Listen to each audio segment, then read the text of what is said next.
Here's Judy. She probably thought I forgot about her. Gives me that unsupported no. I don't know. Sometimes when it does that, it automatically records. I did think you'd forgotten me. No, different computers, so I had to log in. Okay. It is running.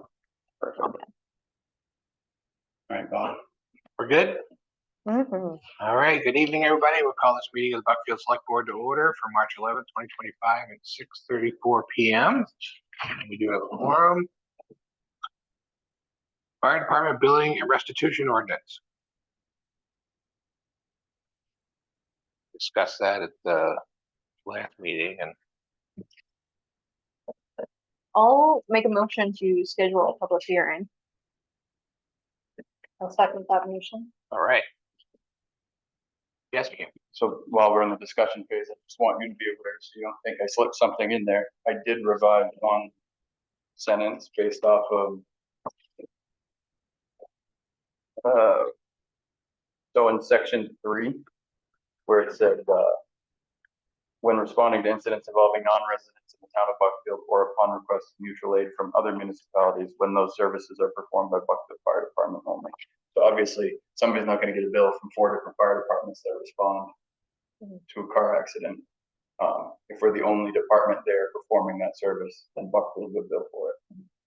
Because there was some confusion with some of our mutual aid partners, and I just wanted to be clearer. Yep. So I did change that sentence. Right. For those people who aren't following along, this did not begin with some idea that Buckfield had. Really what we're looking to do is to be in line with what other districts and departments are doing. To recover a limited amount of costs for specific purposes, not fires. I mean, a vehicle fire was included in there, but that's because of the automobile insurance that would have insurance that would cover that. It's a matter of we do things for other towns, other communities, and looking at how to avoid having our taxpayers pay for services outside of this community. Am I saying that correctly? No, so we don't. This ordinance, and I think that's some of the confusion that came up in the Sun Journal article. We're not charging a car owner or a car accident victim's insurance in Turner for responding to that call. If we're called for mutual aid and they're there doing the same service, because they would do the same for us. Right. If we got called to Turner and Turner wasn't able to respond and we were the only department performing that, then we would. The other side of that is non-residents coming through Buckfield, which primarily ends up being, tractor trailer trucks stuck on the creek for hours on end, is recouping those costs that obviously they're not providing anything to the tax base in Buckfield and trying to recover some of those costs so that the taxpayers don't have to foot that bill. So that's really the intent of this. And it's a very limited amount of services as opposed to, it's not fire calls. Traffic control. It's fire department calls for specific services. So as long as people are cleared up on that, it is on the packet on our website again, so they should be able to review it again if they want to get familiar with it. And I think the public hearing has to be at least 45 days before the vote.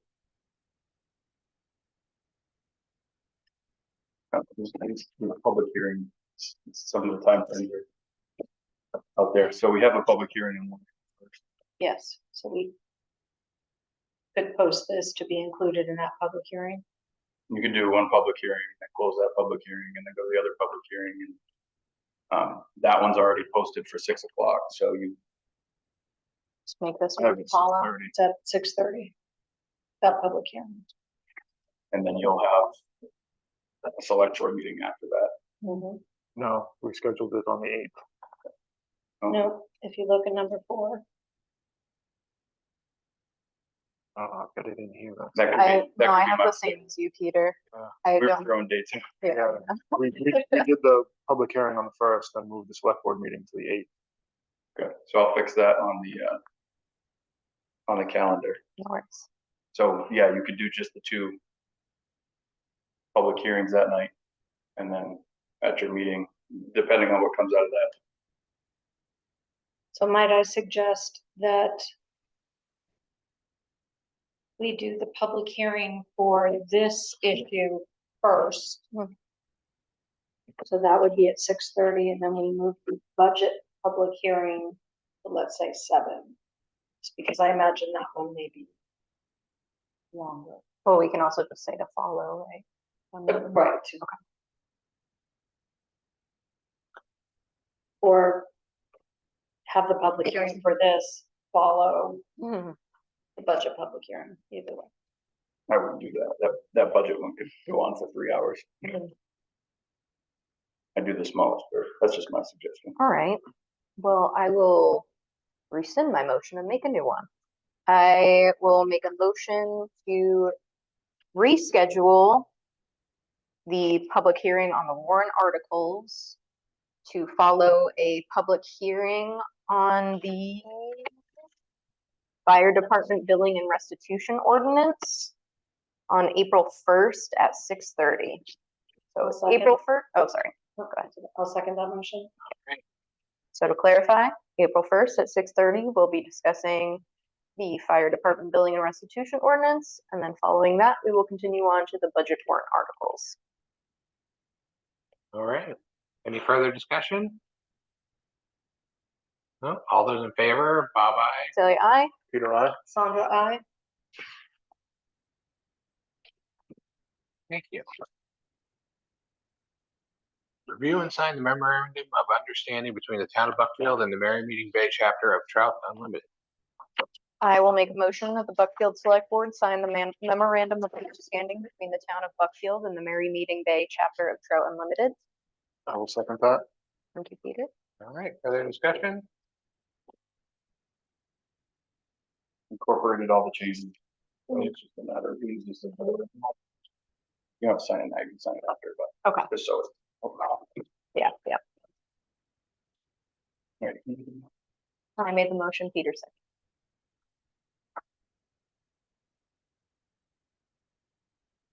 I'll get that sent off to them tomorrow. Perfect. All right, all in favor, Bob, aye. Celia, aye. Peter, I. Sandra, I. All right, new business consent agenda.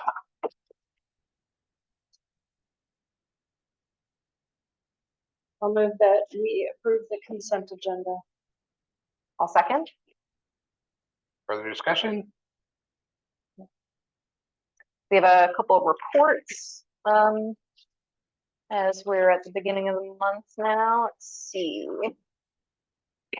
Fire and rescue update from Stacy. Town of Buckfield provided 23 calls to the community with 4 calls to Hartford, 6 to Sumner, 2 to Hebron, and 5 to Turner. Couple mutual aid with Pace and Turner.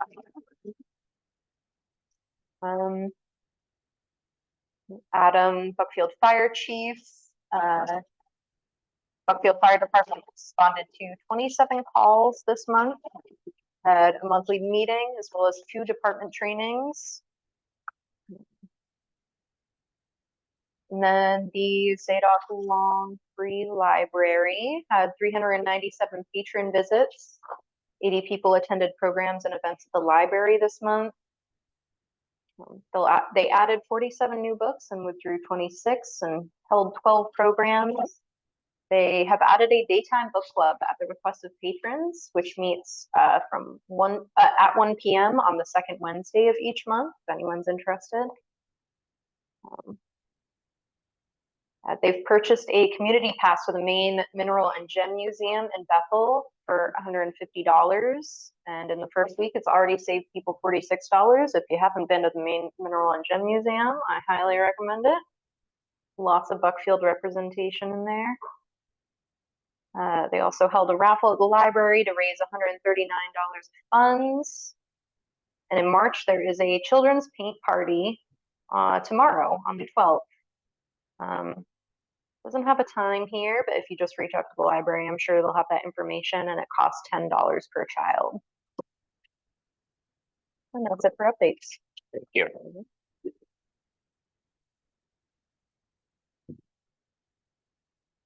Shall we move to a vote?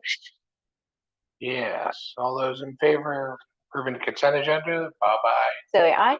Peter, I. Sandra, I. The total on the disbursements was $347,889.46. Approval of minutes from February 18th, 2025 Select Board meeting. Make a motion to approve the minutes of the February 18th, 2025 select board meeting. I'll second that.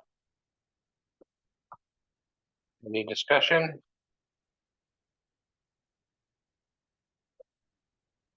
Anything in there? All right. All those in favor, Bob, aye. Celia, aye. Peter, I. And I will abstain as I was not here.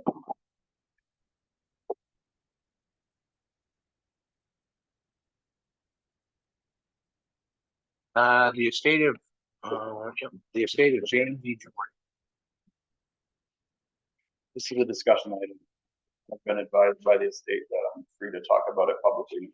So, to give a quick rundown, on March 16th of last year, longtime resident of Buckfield, James B. Jordan, passed away. In his will, Mr. Jordan wished to leave various sums of money in real estate to the town of Buckfield. On February 28th, I met with the personal representative of Mr. Jordan's estate, as well as the estate's attorney and the town attorney to discuss next steps in the process. The valid will at the time of Mr. Jordan's passing left his residence located at 150 Depot Street to the town of Buckfield to be used for the specific purpose of providing a location for training and support for Buckfield Rescue. In accepting the property, the town agrees that the property shall never be sold and shall instead be used for the specific purposes described above. Mr. Jordan also left all remaining real estate to the town of Buckfield to be used for the specific purpose of providing recreational opportunities to the public. During our meeting, we discussed many different possibilities for the property, which could not only benefit Buckfield residents, but also generate income for the town and spur economic growth within our community. The sum of $20,000 was bequeathed to the town of Buckfield to be used for the specific purpose of providing an annual trip to Portland Headlight for senior citizens residing in the town. In addition to the real property and the $20,000, Mr. Jordan had bequeathed various sums of money for the trustees of the Zadok Longfree Library. This money was originally intended to establish various scholarships. However, because the library trust was terminated, those funds will go to the residuary estate. The residuary estate funds are to be invested only in government insured bank deposits, i.e. money market CDs, etc. And the income generated from those funds shall be used to maintain the property that Mr. Jordan has left to the town. The sum of this money is still not final, but it's estimated to be roughly $750,000, probably more. It was Mr. Jordan's desire to honor the following individuals in the formation of the scholarship funds: Fred and May Cooper, Sarah Jordan, Carl Jordan, and I do not want to slaughter this, Eula Jordan.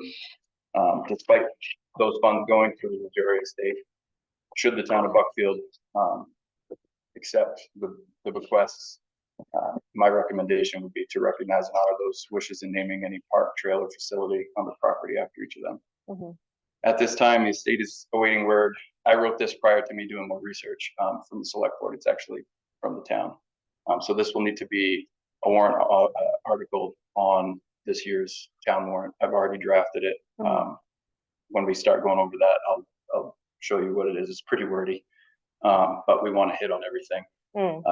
Should the town not accept these bequests, Mr. Jordan's will states that the property and funds would all go to the closest chapter of the Hells Angels Motorcycle Club. So to wrap that up, it's my opinion that in that of the town's attorney, that accepting Mr. Jordan's bequest would be in the best interest of the town of Buckfield and provide an opportunity to do something great with the property that will benefit our community for generations to come, which we can talk about that if the town chooses to keep it. Some of the ideas, obviously, that property abuts Western Foothills property. So right now, the simplest way to access that is through Sodom Road or through the railroad bed. This would be an opportunity to extend a trail from Depot Street out to there, which is good. One of the things that his estate had discussed, as well as the town's attorney had brought up, is long-term looking towards, fundraising and donations to put up a multi-use facility, just a steel building that you could put turf in, use year-round. Based on interest rates, funding, whatever, I mean, you're probably going to see $20,000 to $40,000, $20,000 to $50,000 a year in interest that would go towards whatever you put there.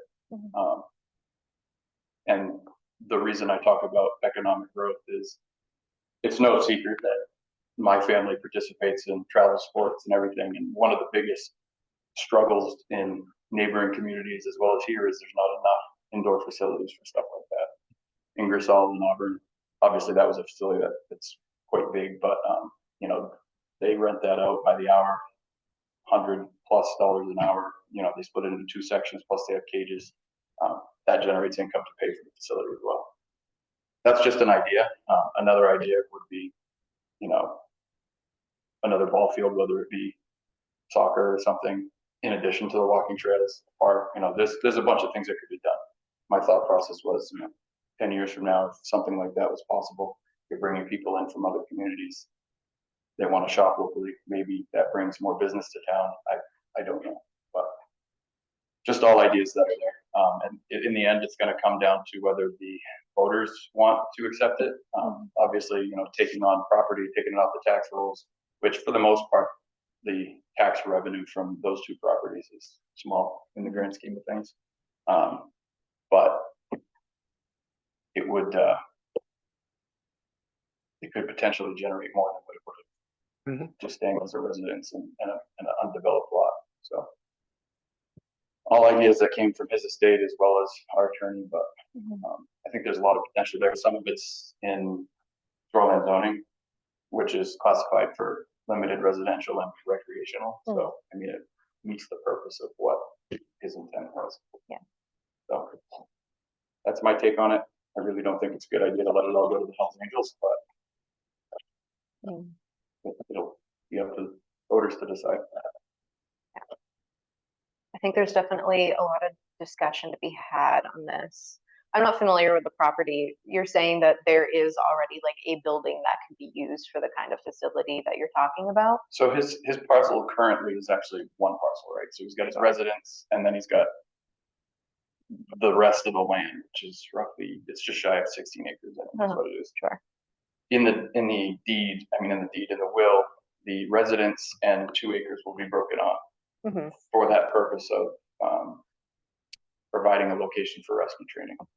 I don't want to be I don't say insincere or inconsiderate in suggesting that the town do this, but it was discussed. Insensitive, I think is the word. Yeah. Is, The lawyers recommended this, right? Or Right. suggested. potentially taking the house down. You could build something for training operations, something simple like a burn building if the fire and rescue departments were combined into one. There's potential there too. Obviously, having a residence as a training, it's a training and support of rescue. So there's some vague, language there. But as long as we go with that intent and utilize that 2 acres, and if the house is still standing for those purposes, then we're following the guidelines of the will. So then the remaining 14 acres or whatever is the recreational portion of it. Yeah. And it extends right out to right where Western Foothills land kind of ends in the corner, but it abuts it. So. Okay. Yeah. Yeah, I mean, I think that all sounds great. And I guess what's our next step with this is just to. So when you guys approve the warrant, there's a draft warrant article on there, and it can be revised, adjusted, whatever. What I tried to do in drafting it was make sure I got the clear language of what it can be used for, so that people are aware, these are the purposes for this. And then I did include the other language that clearly outlines what happens if we say that. So when we do that, it would be a matter of you all approving that warrant article to go on there so they can vote on it. Understood. Thank you. And then at that time, the community can get together Yeah, to yeah. discuss, and fire rescue Mhm. could get together and talk about what would be the Yeah. best use of that Mhm. 2 acres in that building. So it Yeah, could all be very much based on what the community wants to. exactly. I hope that if the community were to vote for such an article, that they would make a point to let us know what exactly, because this is quite a big opportunity. And I think it It's would a very be generous gift. Yes. extremely generous gift to the town of Buckfield. And it would be wonderful, I think, if we had as much community input on it as we could, so we can do right by this gentleman, Mr. Jordan. I'll have that all ready for you on, I've already got the draft warrant together. The only thing I haven't plugged in are the numbers. Sure. So anything hypothetically that I'm anticipating will possibly be on there, I've included, which is also the warrant article for the fire department ordinance, as well as this warrant article. And if there's anything else that comes up, I'll add those so that when it comes time, all I have to do is go in there and plug in new numbers, and then you can review it and approve it. But I'm trying to get a jump on it, so I don't have to do that all at the last minute.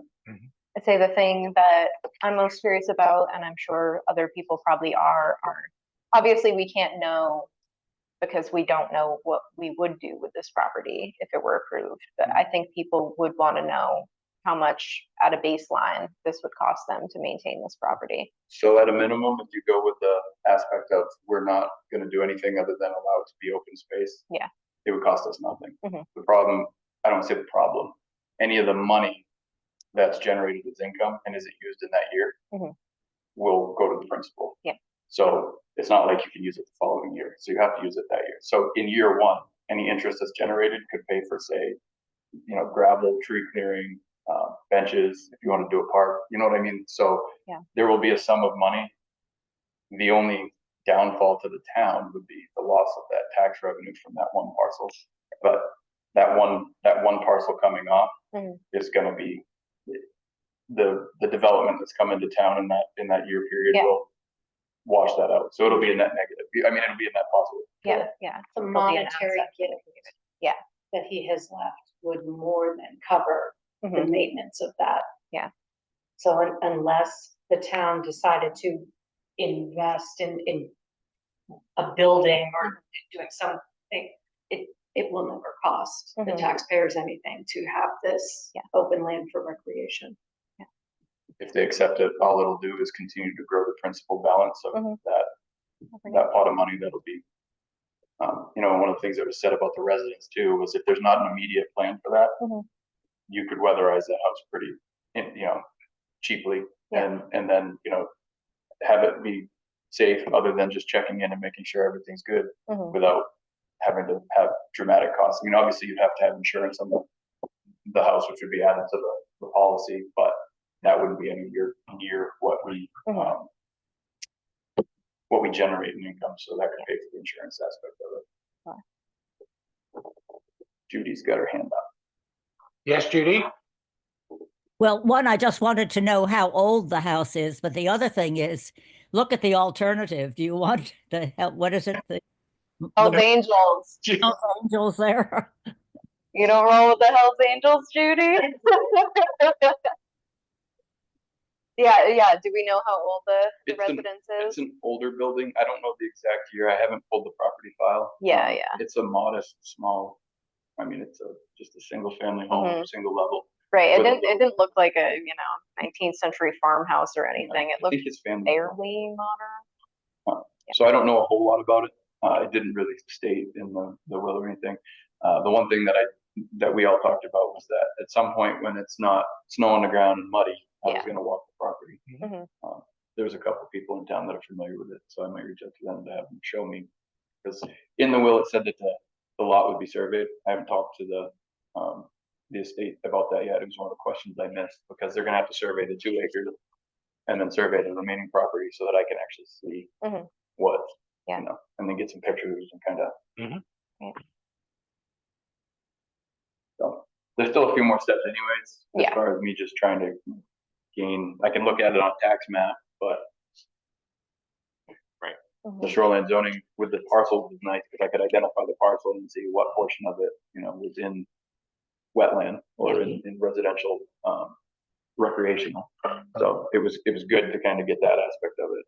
I'd say there's probably, and this is just an estimate, there's probably 8 to 9 acres that are not in shoreline zoning. That's not to say that you still couldn't put a ball field or something like that in that residentially designated area. It would just require us to plan it out with the planning board. So we don't have a motion on the table, do we? This was just a discussion. Yeah. Do we make a motion to go forward in forming a warrant article? Yeah, it'd be the official way.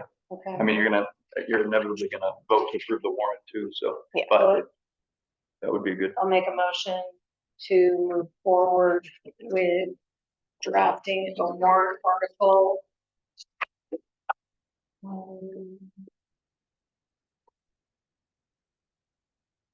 To accept the generous gift Of Mr. James from Jordan. James E. Jordan. I will second. Any further discussion? All in favor, Bob, aye. Adelia, aye. Peter, I. Sandra, aye. All right, thank you. Town manager evaluation forms. Please hold. Did not have forms ready. Yep. What's going on the report? Not making yourself look good.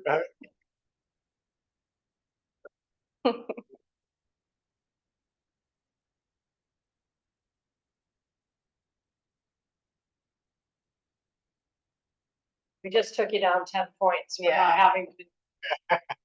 So my apologies, I was supposed to get these to you in January, and they were supposed to do the evaluation in February. With everything going on, it slipped my mind. Thank you. So, Slipped the 5 hours as well, so I think you're all right. so the purpose of tonight was just to give each of you the evaluation form, and then allow you all the time to individually give your answers or assessments or whatever, and then compile them, send them off to Bob, or you can take a blank one and kind of get it all together, or use all of them at the same time. Yeah, didn't we have a digital version of this? 'Cause we emailed it around. The last one was very vague. It was a vague short one. I've incorporated. I did some digging and research and looked at what other towns in New England were using, and then I read through this one and I thought it's the first time we've ever used it, but I thought this was more of a in-depth, Yeah. focusing on different areas. More fleshed out. So I thought it was a better tool to utilize. Mhm. So that's what I felt would be a good one. If you guys get home and decide you don't like it, let me know and I'll dig up the old one. Good to know. But I just think that this will give a better picture of where we're at. Bob, does it work for timeline for us to bring these back with us when we meet for the public hearing on April 1st, or would you like them before that? Well, would we have to schedule a meeting? You do it at the following select board meeting. Oh, okay. Right, And so then just you could bring go- them to me on April 1st and then Do you have time? Oh, At the following select board meeting. I'll have it all ready. okay. Just don't throw them at you at the meeting. Yeah. Yeah, that works great. Is that time?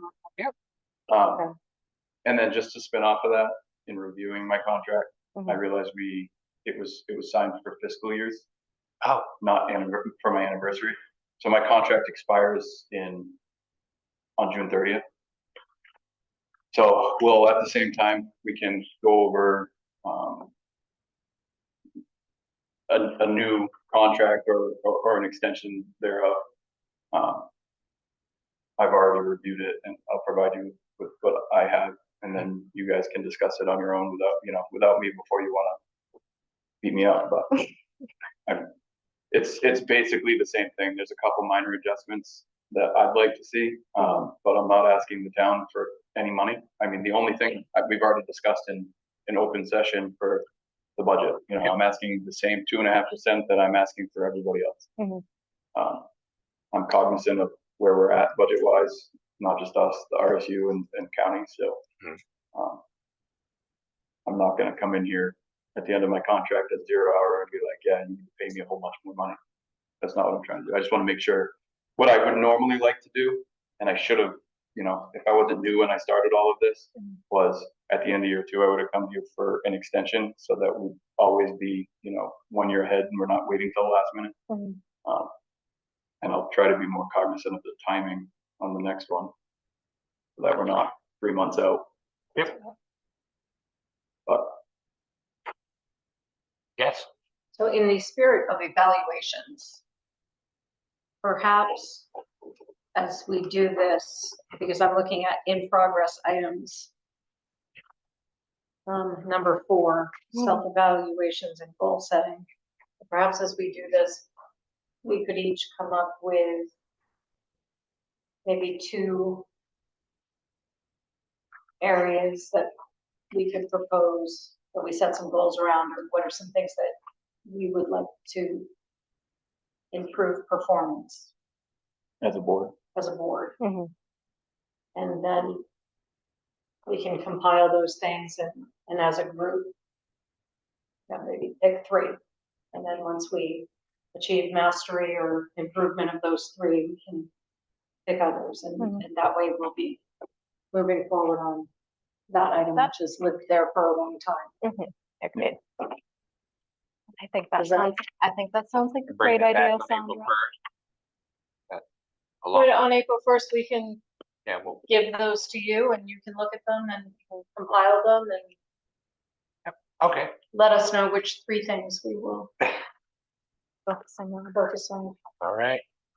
Thank you. Thank you. Great idea. 2 birds, 1 stone. All right.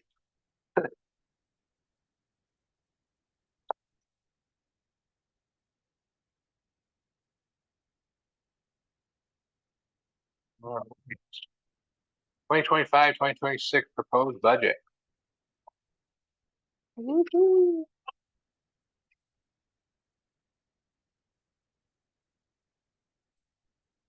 out the book again.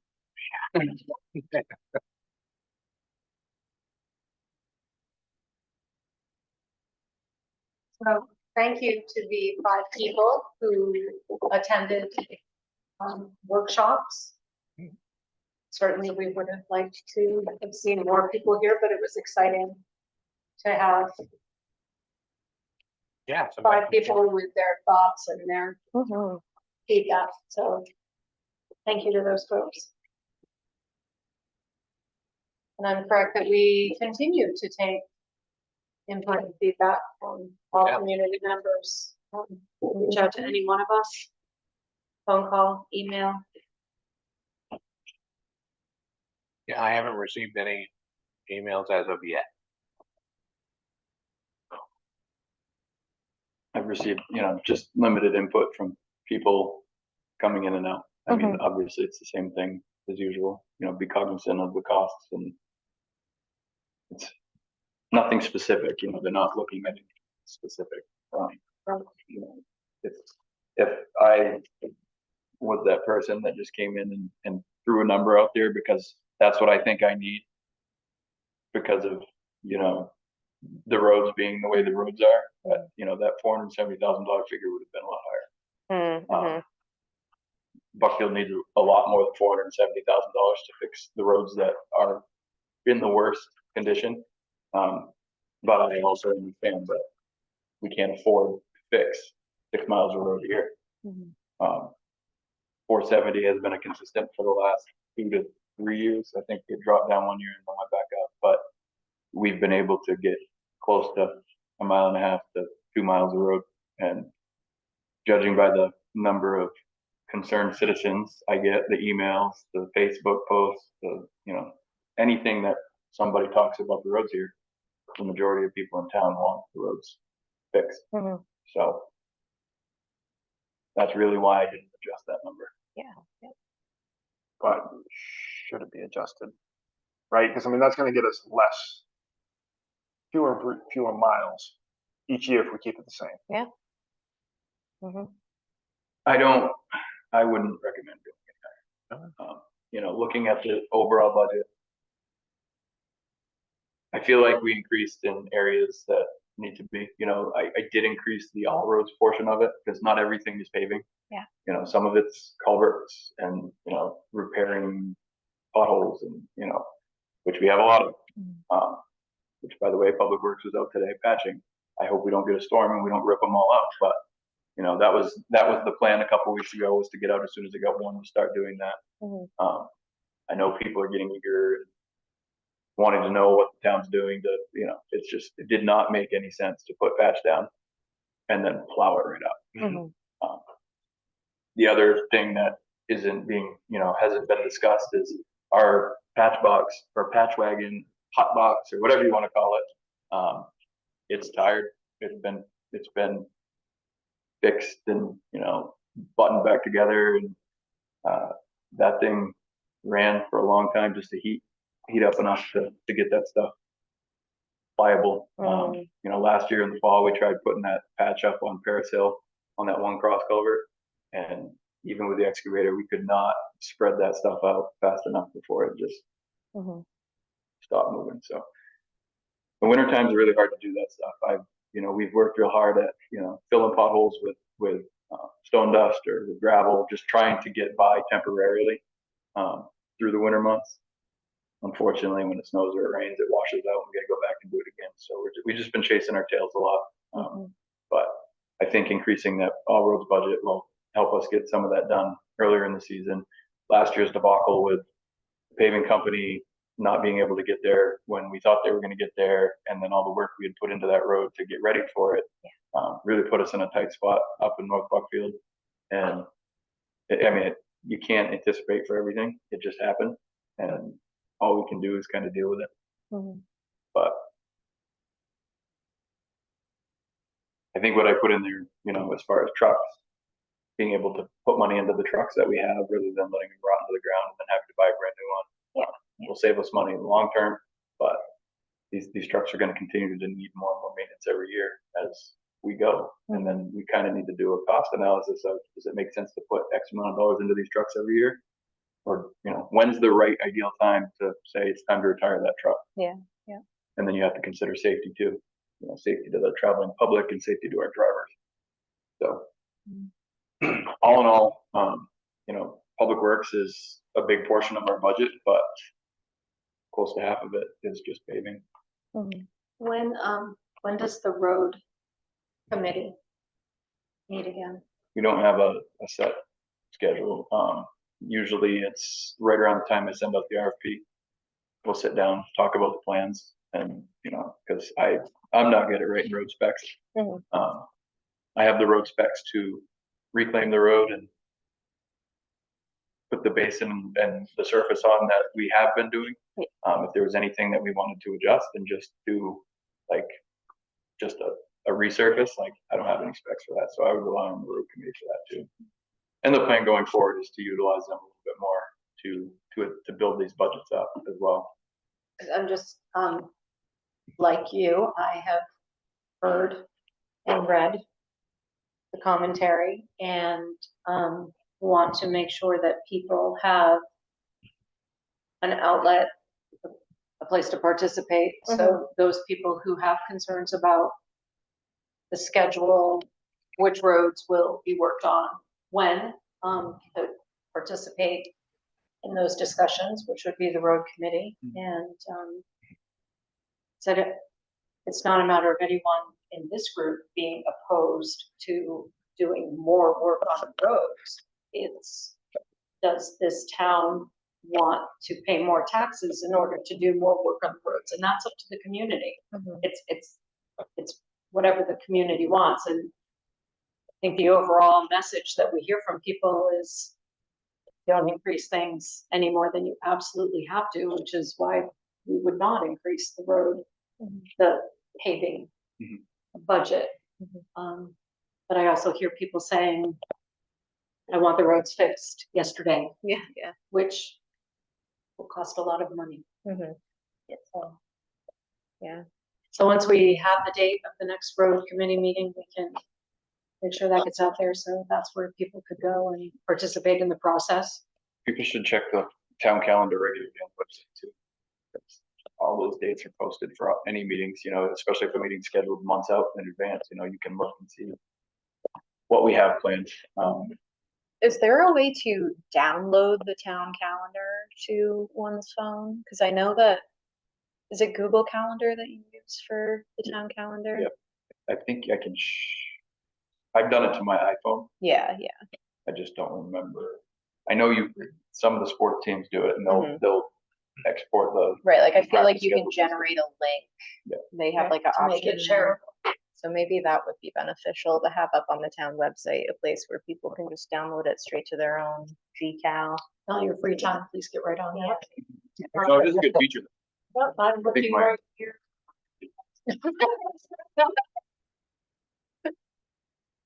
But beyond that, we'll let people know when we do That's have a great. solid meeting date and announce it here, Facebook. We haven't put together the RFP for the projects next year of this coming fiscal year. I'm still focused on when Spencer can get here to do Yeah, what we were supposed to do last year so that we can get that road squared away and we can move on to something else. yeah. But Well, and I think, I mean, I won't speak for everyone on the board, but I know I certainly, feel the same pain you guys do. I'm driving on these same roads and like Cameron, I think, said at the last meeting, and I don't think we don't say that to be, dismissive or be like, we're suffering with you. It's just, if we want to fix the roads at a faster pace, we need to up the budget. And unfortunately, that is out of the budget for a lot of us who live here in Buckfield, so. I think this is the wrong time of year for us. You kind of have to take everything to heart at this point because this is the worst the roads are, right? 'Cause Yeah. the heaves are up, Right. frost is thawing out, like the roads are bad. And then in 3 months from now, they'll be smoother. Yeah. There'll still be potholes we have to patch, but Mhm. these are like, this is the time of year the roads are worst. Yeah.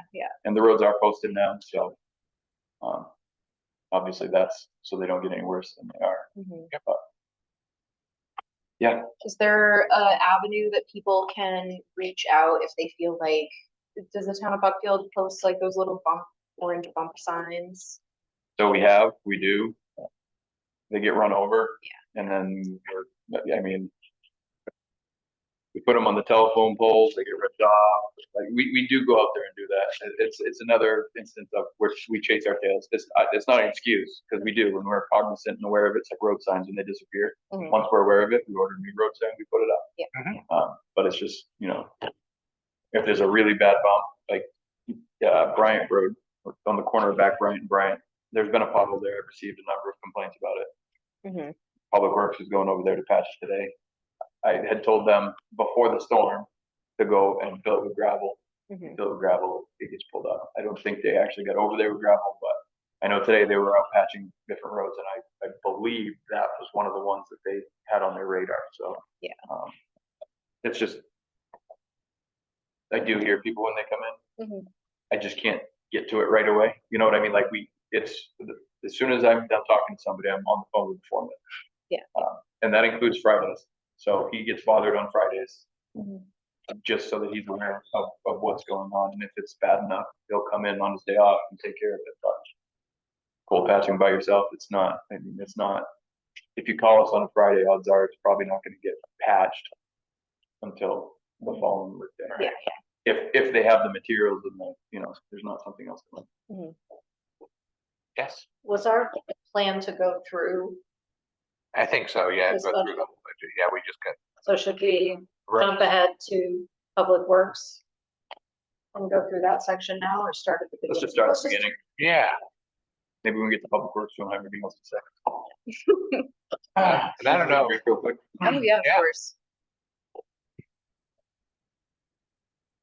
We've already gone through this. Yeah, line by line. line. Yeah. And my thought is that we don't need to do this here.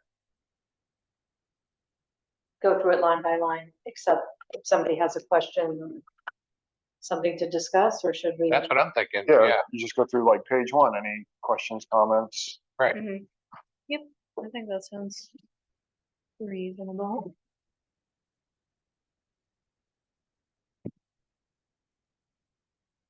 While Cameron's gone, and just for anyone who hadn't tuned into the previous ones, Cameron addressed this letter to us.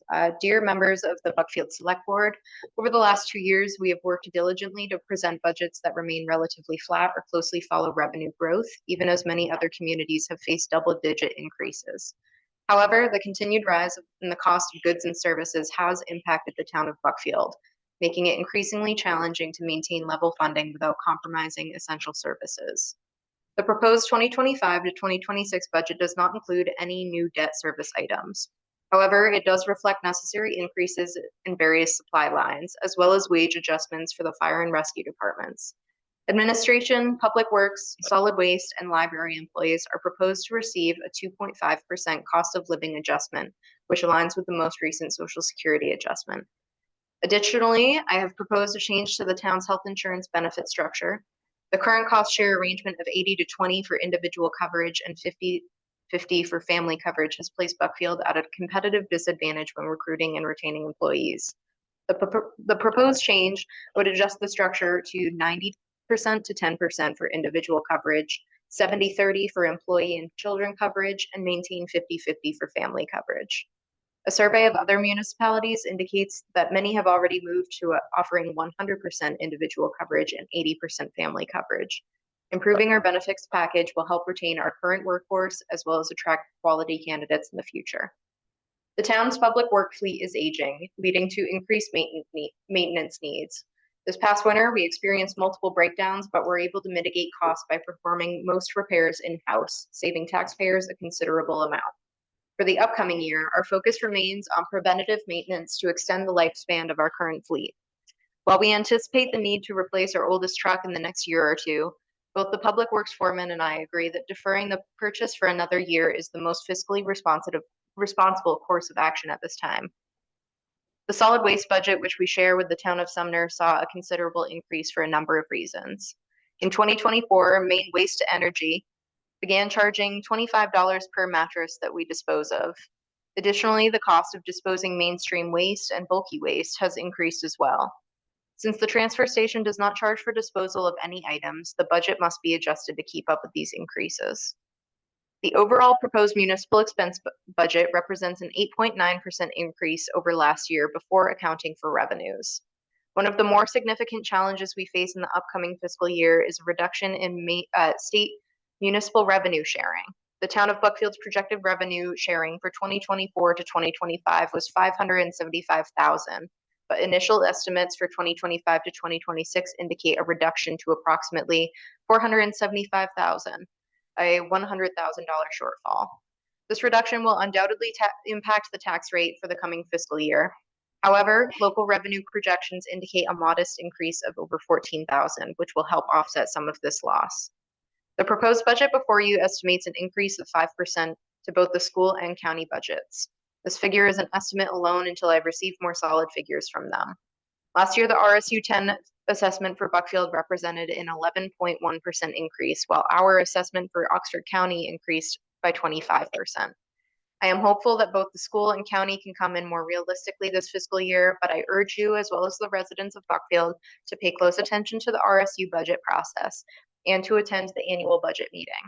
This meeting is scheduled to be held at Mountain Valley High School in the auditorium on May 28th at 6:30 p.m. The Nizinskit Region Budget Informational Hearing will take place at the BJSHS Auditorium on May 19th at 6:30 p.m. if you want to hear more about the budget before the annual meeting. So let's get started. Thank you. Thanks We for were bringing that forward. Yeah. We were discussing how through the budget several times, Yep. so maybe just hit the highlights and, go through each department and just say, is there anything we'd like to? Oh, yeah. And sure, let me mention first before we dive into that if you are looking for a more in-depth look at the budget, we do go line by line. If you go to the Town of Buckfield website, which is buckfield.maine.gov, you'll hit boards and committees and select budget committee. And there you'll find the recordings of the previous 3 workshops we've had. I guess my recommendation would be the second one. It's titled Select Board Workshop number 2, and it says page by page on it. That's just the most organized way that we've gone through it so far. We just, you know, like it says, page by page, line by line. But if you want to hear the input of the department heads, you can find that in the select board workshop #1. We did that a little out of order just so we could get some department heads home for dinner. So the order we did it in is a little out of order, but still hopefully not super confusing. And of course, reach out with any clarifying questions. Mhm.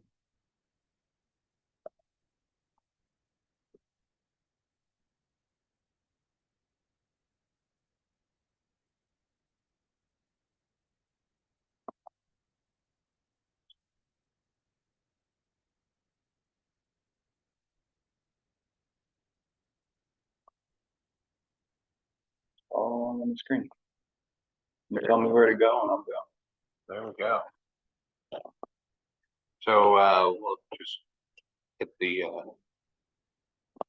titles, general government and admin. So having gone through this multiple times now, any increases here are clear, and within reason. I think it just covers the need for that. What was the percent? Has increased 2.5%. There's some areas that have gone down.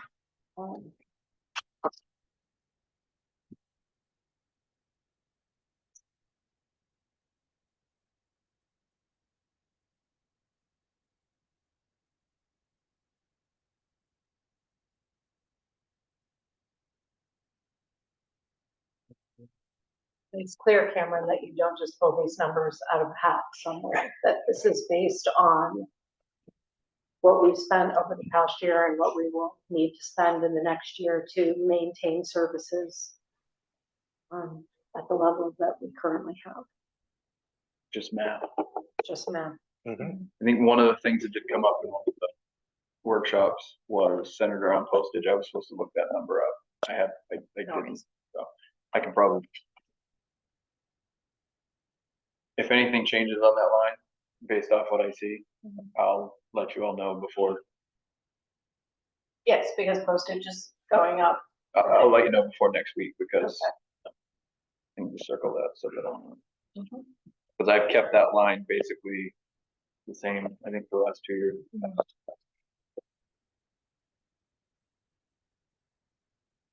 Related to assessing, and I was just jog my memory. Did we put anything away for revals in the future? We haven't had a discussion about it. You still have that revaluation reserve out there. Oh, we do. Okay. It's got a very small amount of money in it right now.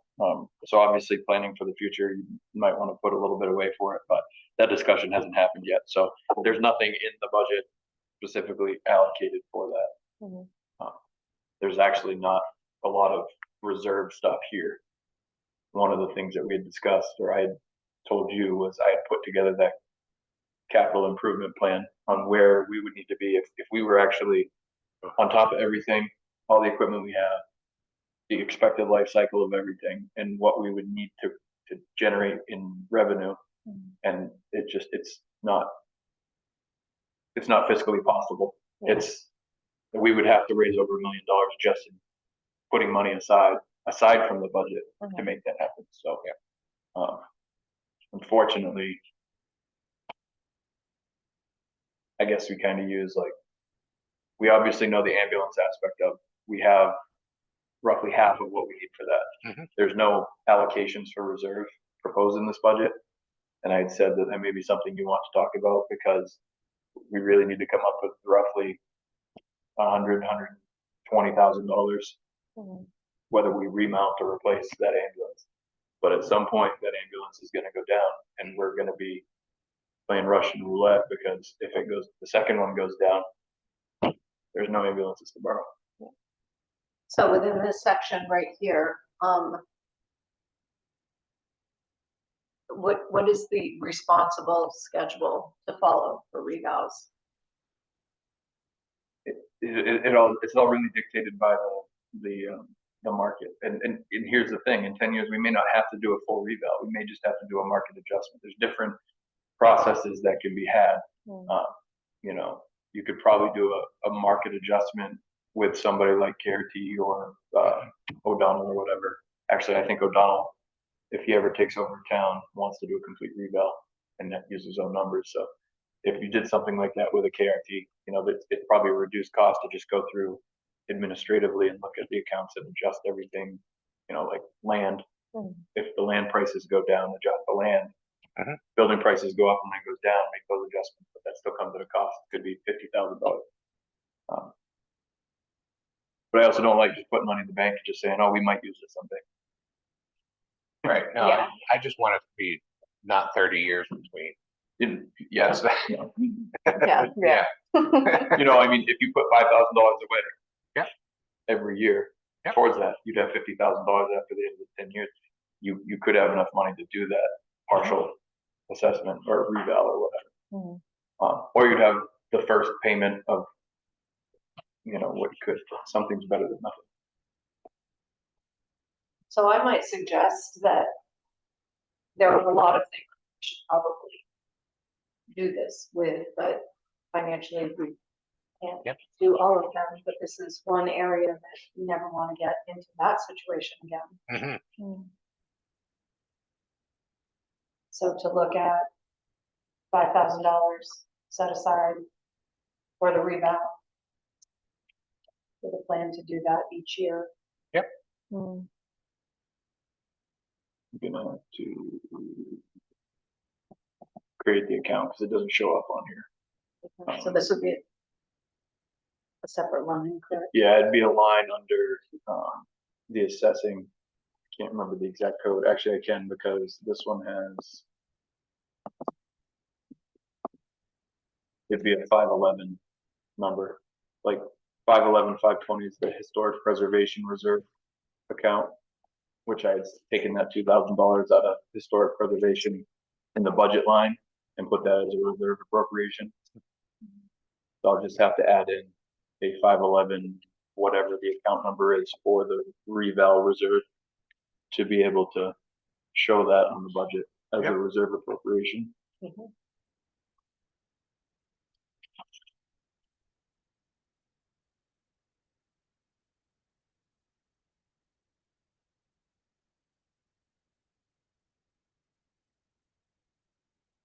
Thanks, Bob. Yes, thank you.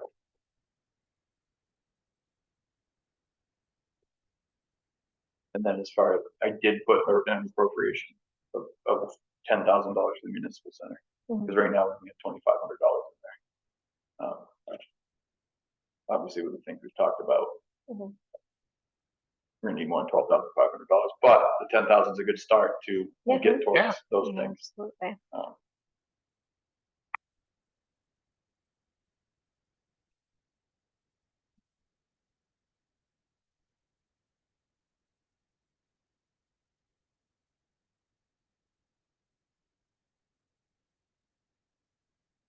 All right, anything else under general government?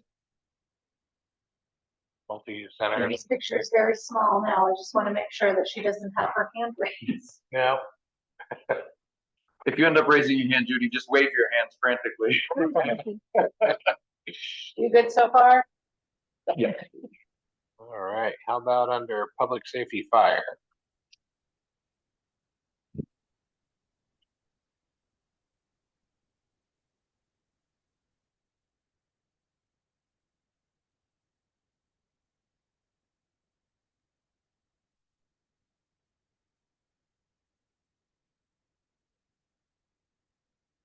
So for anybody looking at this, you have that big jump under salary wages.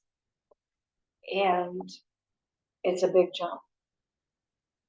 But we had talked last year and about the need to make sure that employees of the town are compensated fairly. Looking at that 50th percentile for the state of Maine. And Cameron's laid it out here, and we went over it very clearly in those last 3 meetings. The need to make sure that our first responders are a little more fairly compensated. Absolutely. And this does eliminate the stipends.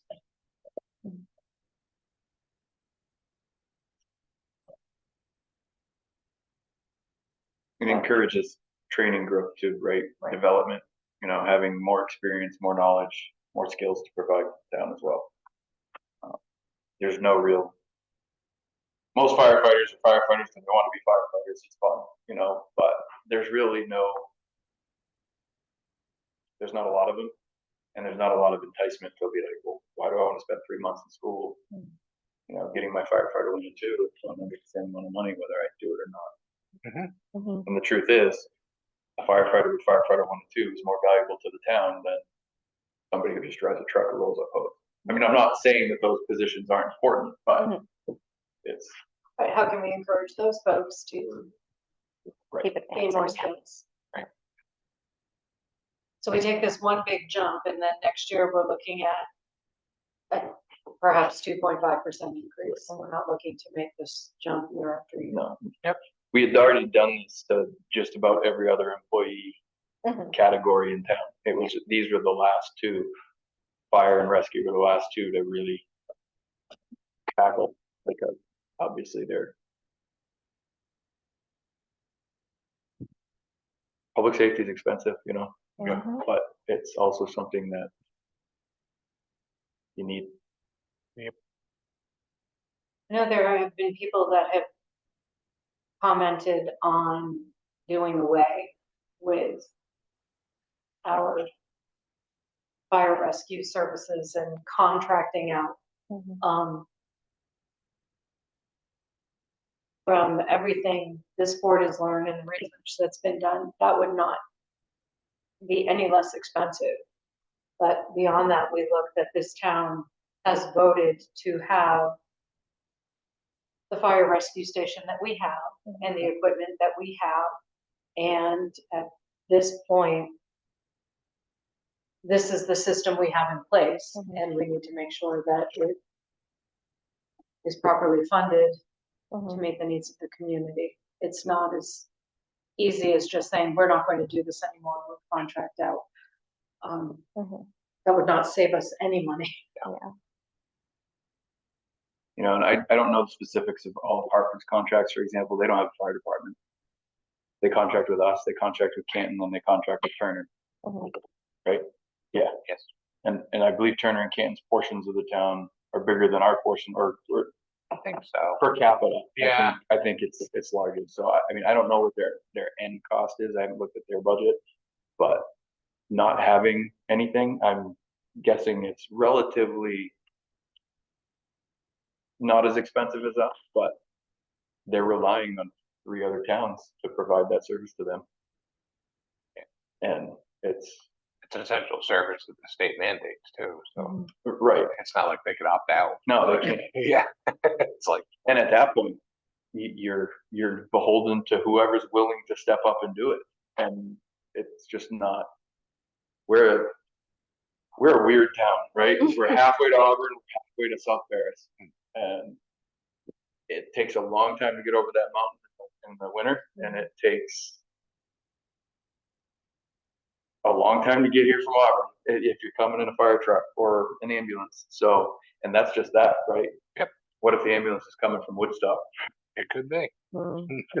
I mean, it's a reality of geography. Yeah. We're not right next door to Right. And option. when not a lot of ambulance services are looking to gain more business these days. Right. They're already worked to the bone. They're using limited people. Yeah. Actually, I think Bob provided me the numbers. He was providing me with the figures. It's only what? All total paramedics, EMT. 5,600. 5,600 in the entire state. Yeah, roughly. Yep. 5,600. They're a population of what, 1.2 million? Yeah. And of those 5,600, 3,600 have 3 jobs. Yep. All right, anything else under public safety fire? All right, how about public safety rescue?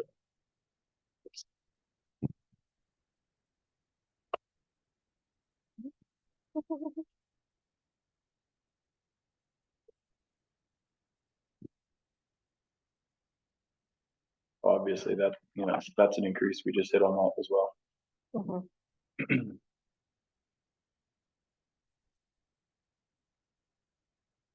And you discussed the vehicle already. Which there isn't currently any appropriation for that.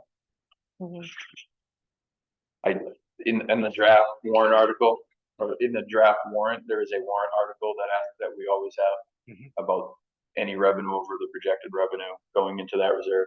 I don't anticipate that we will see anything. It's just like last year, we asked for it, it passed, but there was no excess. I don't call it excess. There was no revenue above what was projected, so no money went into that. Fortunately, the amount of money that's in there is generating a fair amount of interest every month, but it's nowhere near, I think, $200 to $300 a month. Mhm. So I mean, it's still something, but Right. Not what we need. it won't get us to $200,000 in the next 24 months.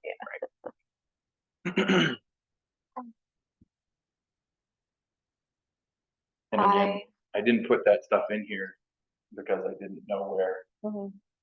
county and school were gonna land. Mhm.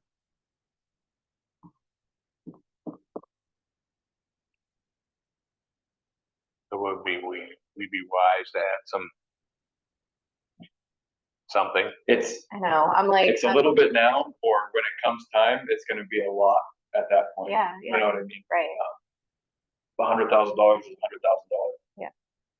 There's a cheaper alternative, I can find it, but Mhm. it used to make sense to remount. Right now, it's just as expensive to just buy an already done up truck. Yep. So, Right, and we could put away money for it now and be accruing interest on it. Or we could borrow more money later and be paying interest on you get two different people. Right. So some people like to Yeah. have the money sitting there making interest, other people like to borrow it because they think that it's a better benefit. it. Uh-huh. My preference would be to have something set aside. Mm, I mean, right now we have a good down payment, right? Yeah. I mean, we basically have 50%-ish of the truck mhm, paid for.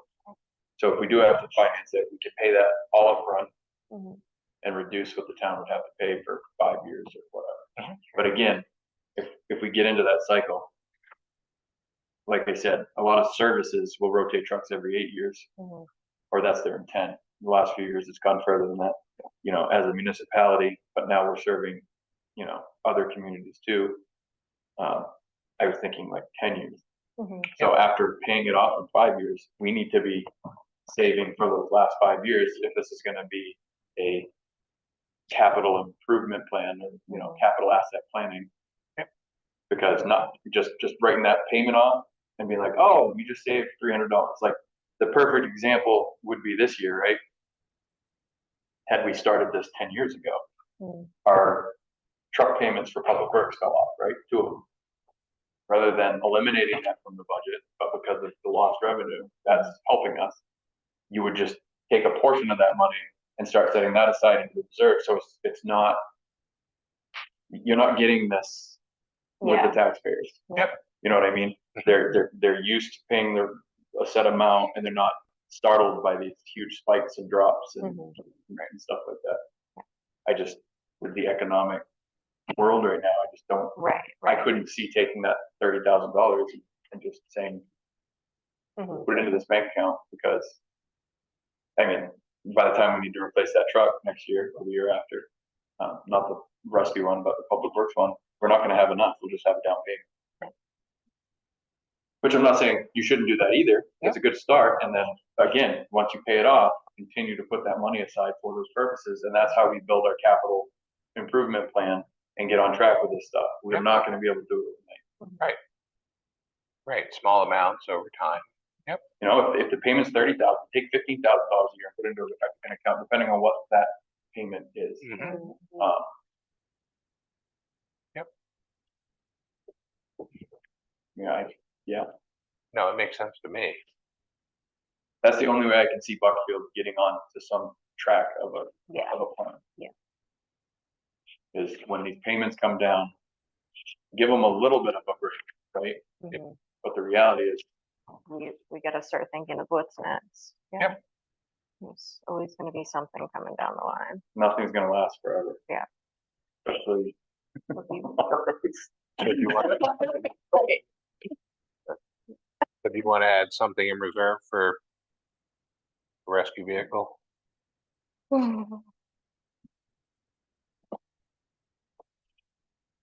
I think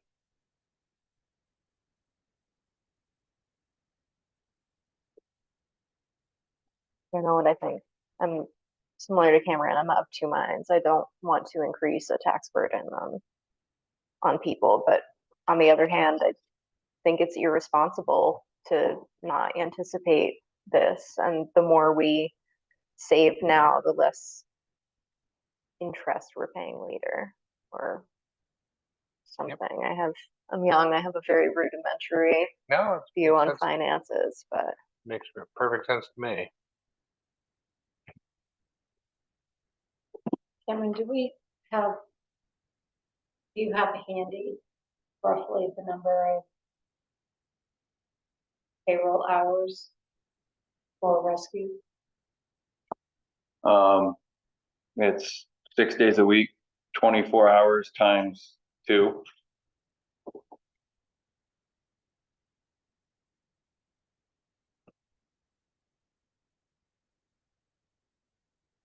$288, and then you gotta add 24 plus 12.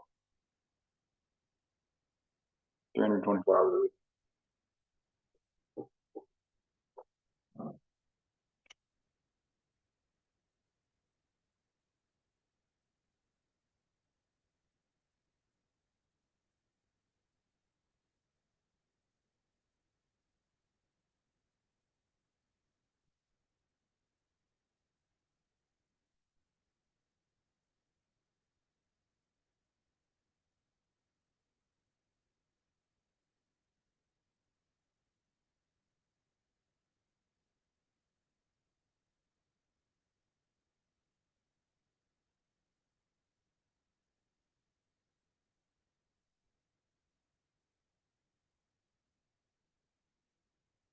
I think you had a question, so I was waiting for it. So we were going to put money aside, what would be the amount that we would want to? At this point, I guess what I'm really saying is I don't see how the town is going to be able to put away enough money without a shock to the system to pay that truck off in 1 year. Right. All we can do now is raise what we can put towards that truck and reduce those payments for the 5-year period that we get to loan. Right, 'cause you'd have to put away 50,000 for the next 2 years. I mean, that's 60,000. assuming we get another 2 years out of that truck. right. But if we put 5,000 away every year, it's something. Right. But that's just an arbitrary number. I think It would be something if it weren't something that we see coming down, and not that 5,000 or 10,000 is nothing, a couple years from now, but I think what the town should really focus on is not necessarily paying for everything in cash, No. but how can we reduce the actual interest costs to the town, especially with interest rates. We pay like 1.5% for these loans, and now we're paying 4, 4.5, 5. So any money you can put down towards it reduces that cost, and then I don't want to call it wasted money, but it essentially is, right? Taking taxpayer money to pay interest, and it's wasted money. We didn't get anything for it other than you had no time. Right. I just don't. I'd like to print off that capital improvement plan I did 2 years ago and show you, like, it just, Yeah. It's a fire truck situation, right? Mhm. Like, we'll run these until we can't, but at some point, one of them is gonna have to be refurbished. Yeah. Or we'll have to buy a used one that's a little newer or whatever. I mean, obviously, that's what we did with the ladder truck, or sorry, the Quint, the truck. But, you know, that truck is gonna be good for many years, but the other two older trucks, you know, to say we could put aside the money, I mean, you're talking $50,000 a year to replace one truck. Yeah. For, you know, Mhm. when you're looking at apparatus, it's $800,000 to $1 million. I guess my recommendation to the town is just focus on what impact you can make without making people's taxes go to Yeah, Right. yeah, the we're not moon. obviously looking to do that. But it seems like every year it's getting harder and harder and harder to do. Mhm. And I mean, I'm not gonna lie, I sat in my office today and I went all the way back to 2009. Mhm. And I can see by looking at the school, county, and the town has cut its throat to make up for increases in the Mhm. other areas. Mhm. Yeah. And unfortunately, it's catching up to us. Mhm. I mean,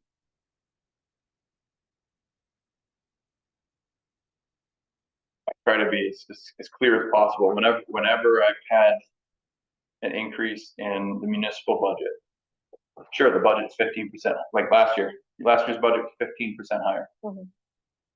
But what we taxed to our residents was a 6.5% decrease over the year prior. Because I try to make sure that our revenues are pacing our growth. Mhm. I can't do that this year, right? Yeah. So we're looking at this massive increase when I was of the thought pacing that growth was the best course of action for the town of Buckfield. But then the end result is 3 years into it, you go, well, I have to increase this stuff. I can't keep doing this. And then you see numbers that are just astronomical, but they're really not when you factor in the 28% decrease that we have taxed the residents of Buckfield in the last 2 years. Mhm. Yeah. And that 22% decrease, that first year where we had the huge spike was the year that I think many of you got on the board and I inherited this job. So we were working with a prior budget. But, you know, from 21 to 24, if you look at the actual taxed amount, town of Buckfield's taxes, counting that 2022 year where we had no fund balance appropriation, were like 18% higher in that 3-year cycle. Actually, that would be 4 years, 21, 22, 23, 24. So 18%. And that's on a 30% budget increase. So Oh, there's no doubt that you've done a phenomenal job reining everything in. Mhm. So some of the math I've just been doing over here, is if we think, okay, should we add something here at some point? Can we carve something Something out. else out? Yeah. And if I have the numbers correct, and I'm not saying that this is the best way to do it, but if we look at the increase in wages for our firefighters and our rescue people, if we were to reduce that by 25 cents an hour, that would give us, and I haven't looked at, because that would reduce the FICA, the this, the that, the everything, so probably $12,000. Would we be better served by reducing those wage increases by 25 cents an hour? Which is something, I hate to, offer less to any of these folks, we count on them, but if we think for the person working 40-hour week, that's $10. But then that would give us between, I don't know, $12,000 and $15,000 to then set aside for equipment for these same people. Which, what do we think? Which better serves the community? Makes sense to me. I think it's a fair compromise. Yeah. I mean, we have to look at the here and now, but we also have to look at the long term. Right. And this is equipment for them. This isn't carving something off to then.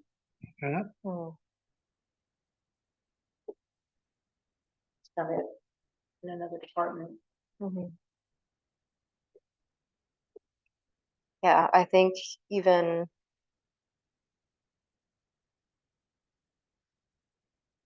with these numbers that these folks are still unpaid with the cost of everything nowadays. But this town has little choice here. We don't have a lot of room to make adjustments, and this could be an adjustment that we could make with minimal impact that would really benefit the taxpayers.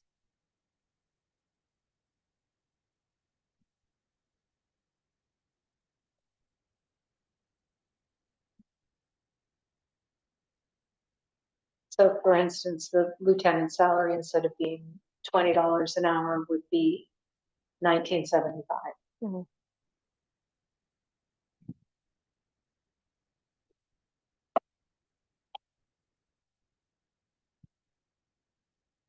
I'll have to redo all my calculations, but I know. I'll take your word for it because the way I do this, I do it on a monthly basis. So I take all the wages, I average them out, and that's how I calculate it. When the paramedics working is costing us more, when an EMT is working, it's costing us less. So you go with the average, usually. But I just looked at 25 cents an hour for everybody.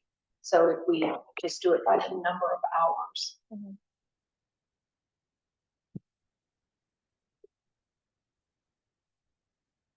If you forget to go to full cost. So if we just take those number of hours, Yeah, so you did it based on the average, so that, just a number of hours. yeah, so that should be a, 25 ballpark. cents. Yeah. no matter what. But then it will also slightly affect Like FICA, Medicare. Yeah.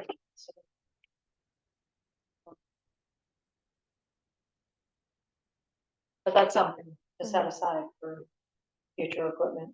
and just to clarify, this is just for the wages that we're attempting to make this leap with. This wouldn't affect like the public works or anyone who's just receiving that 2.5% increase. I'm just looking at fire rescue. Okay. Thank you. You're just looking at rescue or fire chief. If you look at those fire rates are pretty low.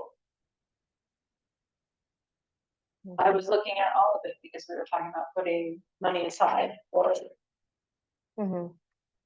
if we want to. We want to set money aside for something, where can we take it from? Yeah. And so maybe we don't, but Maybe I'm just projecting on other people, but if I saw a lieutenant position for 1975, I'd pass on applying for that job. right now they're making. I think that in itself is horrible too. And there are the pieces of the stipends. Yeah. Folks get stipends on top of that, and so this would adjust that. But no, I agree. Our firefighters are grossly undercompensated for the skills that they have. How many hours did you have on that? It was 320. 324. Okay.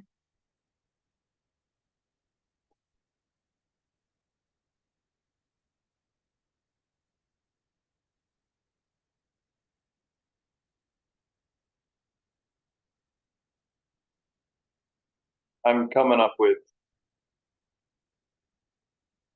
Did I do that right? I didn't. Well, let's just do this number here, 2,600 per diem hours. 16,848. So I can't reduce that. Well, I mean, basically, if you reduce the per diem wage, I'm not giving anybody a raise that works a per diem shift because they're already at a level, and this was just a 2.5% COLA.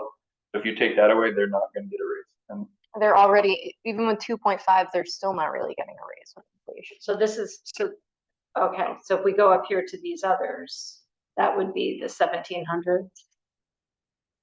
1,700 call hours, yeah. So that's where the increase in okay. Yeah, because just reducing the rescue by that 25 cents is only what, 42.12. Right. plus whatever you get from FICA and Medicare, which would be 16,848 times 0.062. No, 6.2%, right? No, I need the money. 4212 times 0.062. That'd be 261. So we're at like 46, 7, roughly 47 in savings on the rescue side. Well, that's close to your $500, I mean, $5,000 to set aside. Mhm. So you carve $250 out of something else, and now you have $5,000 to set aside doing something. So, Bob, you get experience in this. We'd increased that ALS lives to 5,500. Yep. I think if we reduced that to 5,000, that would still be sufficient. Yeah, based on what, As long as there's a little bit of a delay before some people start charging.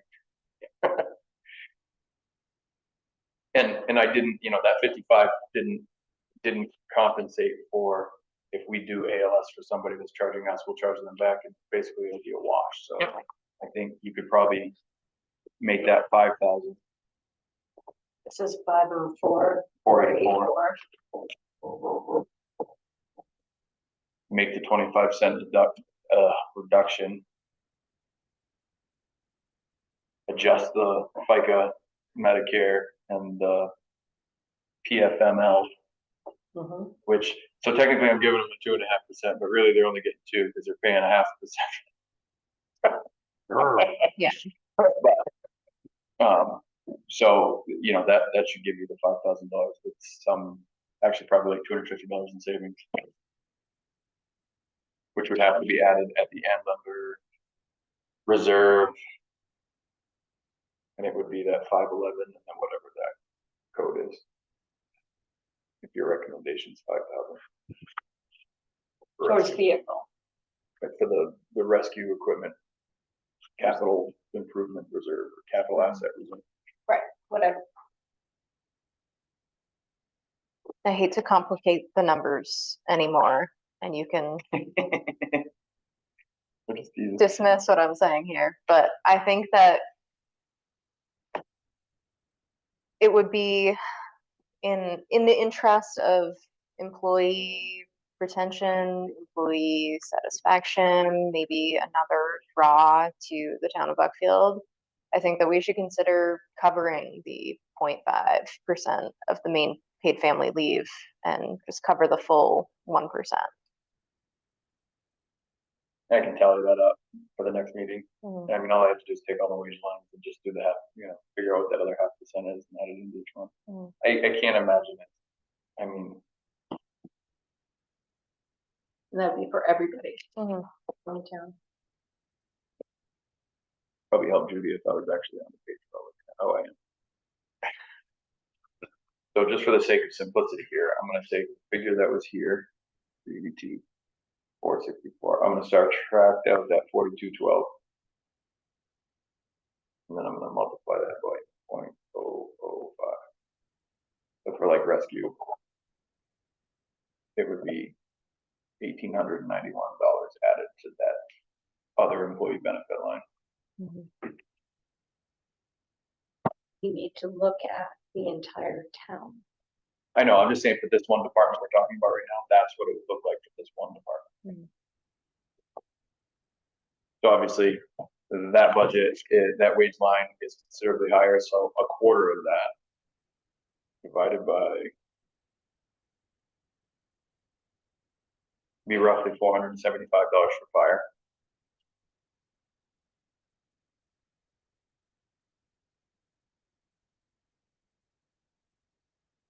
So that 1,800 is for the entire town. No, that 18,000 is for rescue, 475 for fire.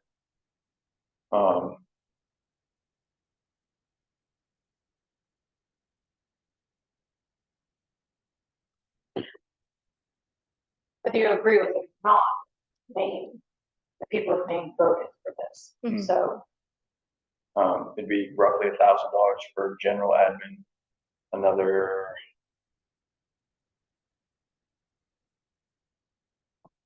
$195 for assessing. I mean, you're talking $3,500, $4,000 if you look at, once you look at public works in the library. Mhm. Oh, and the transfer station.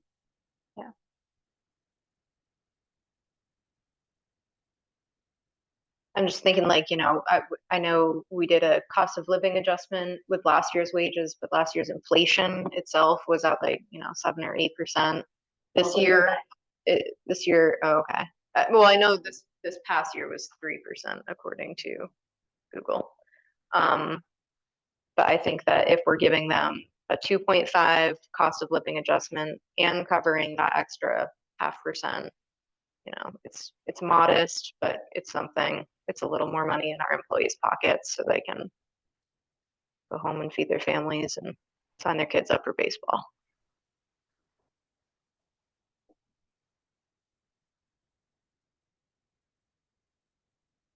So do we want to add 5,000 to the budget or carve it out somewhere else?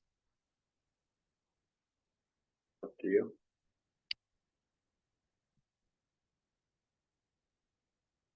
Maybe there's an area as we go through this that we can adjust. Okay.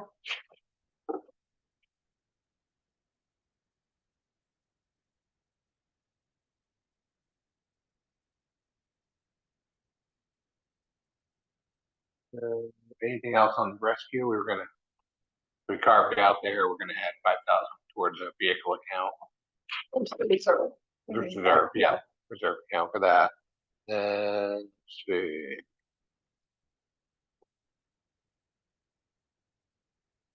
Nothing else on rescue? Okay. So animal welfare. I thought So that- having had the pleasure of supporting the or living with contemporary Being assistant ACO. yeah. And with the increase in volume, you can see this just by following Facebook, the number of, it's almost daily that It's amazing. somebody reaches out Yeah. to Brandon, yeah. our animal welfare individual that $500 a month doesn't even come close to, I would hate to think if you divided that out, what we're paying this person per hour. Mhm. And we are truly fortunate to have someone Mhm. as dedicated and professional as he is. I think what Brandon's done by picking a lot of animal control officers in around the state in taking on multiple towns, they've essentially single-handedly regionalized that service so that it benefits the town and it benefits them, obviously, because they have to make a livable wage and they're working 24/7. Yeah. So, Brandon was patient enough to basically do a full year with us and then provide us with the data. And they had to do that for all the towns and services. And the fact that we're able to share in costs that we otherwise might have to cover ourselves. Mhm. I think that what he put together was more than fair. Okay.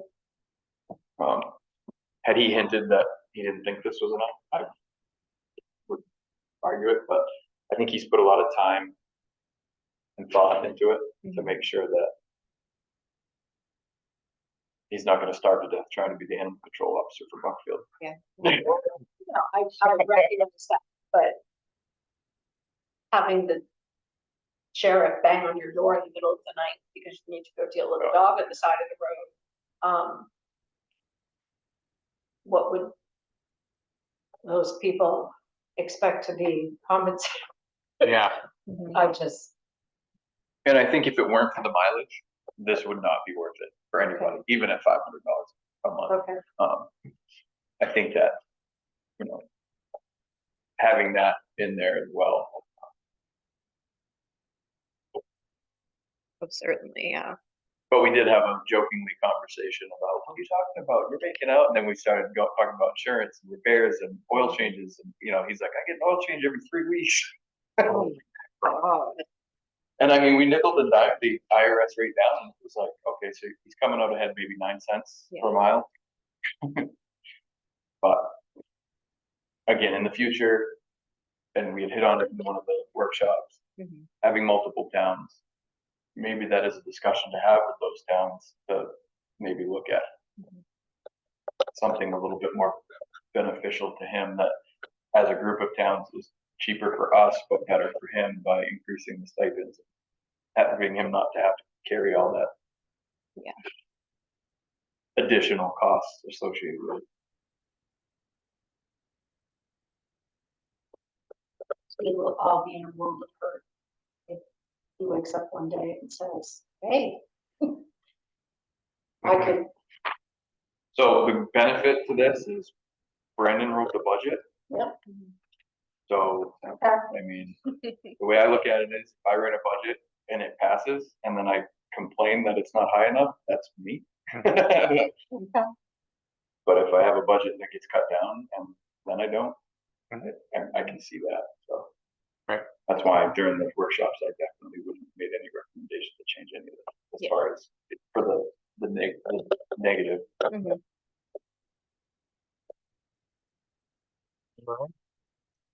Good there.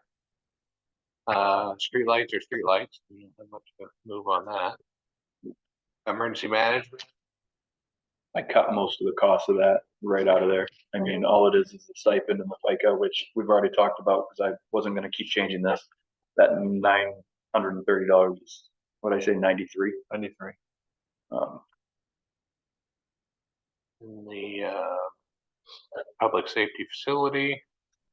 Yes, this is the new account, so all the utilities and building maintenance is in that one account, just for bookkeeping purposes, because doing 2 entries for every bill is a real pain. Yeah, makes sense. Parks and Rec, they pretty much cover themselves, as I recall. Well, they don't cover themselves, but the uniforms, but that's covered through sponsorships and registration. Some of the general supplies, I'd basically say those top 2 lines. So your medals, your trophies, your uniform and safety is all covered by registrations and sponsorships. Basically, the additional that we don't bring in is what we, pay to maintain the fields, and then just pay for dues and stuff. In order, the only way rec would ever be able to be self-sustainable would be to charge, $180 per kid to play sports, and that doesn't benefit anybody, because it priced everybody out of being able to participate in that stuff.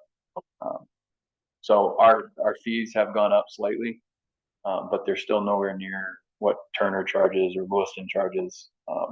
And then we always, if there's somebody that legitimately cannot afford it, we have ways to make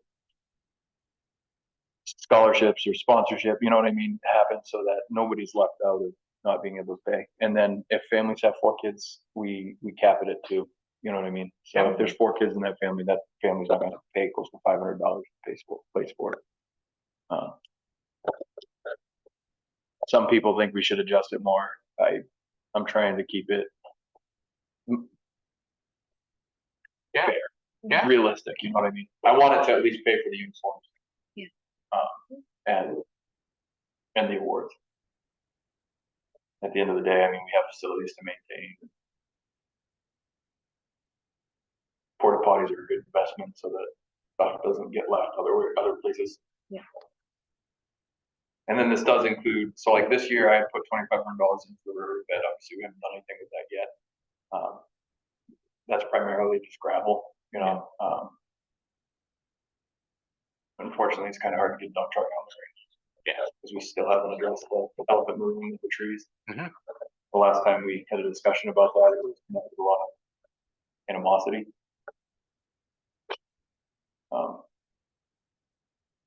And if I send the guys down there to cut back trees, I'm not fixing them. Right. We gotta find a trade-off. takes a long time to cut that stuff back, but I don't even know how long the run is from High Street to the Summer Line or Hartford Line, whatever it is. One tree branch at a time. Yeah, it's a ways. Any volunteers? That's a discussion for her. Yeah. Sounds like it could be meditated. But yeah, that's essentially signage, any signage and gravel, just to kind of grade that out. And obviously, we'd have to rent something to grade it because our grader needs work, but putting that big piece of equipment down that road right now is not gonna happen. But yeah, so the increase in this line was absorbed by the increase in projected revenues. So really, this rec doesn't cost any more than it did last year. Mhm.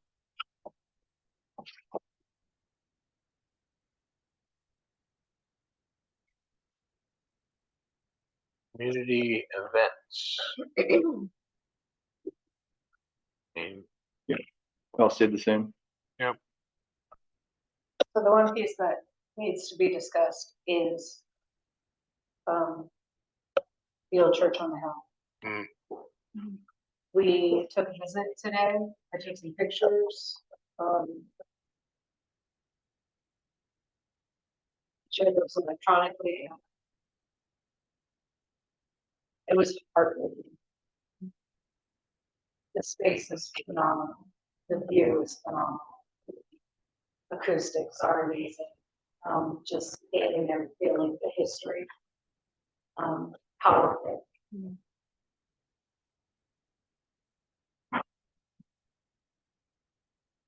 The entire outside, I don't know if at this point you could just scrape the paint and paint it. There are areas where it would have to be replaced. I don't know how much of it would need to be. Every one of those windows needs to be replaced. And you could look at the peak of the window, not actually doing a window, putting wood in there and paint it, what have you, but every single window needs to be replaced. The foundation, the stone, they're starting to buckle in and out. Plaster falling from the ceiling, holes, rotting wood, structurally some rotting wood. I would hate to take it. I can't see how we could stabilize that building for less than $750,000. I just didn't what things cost today, and I'm just throwing that number out there.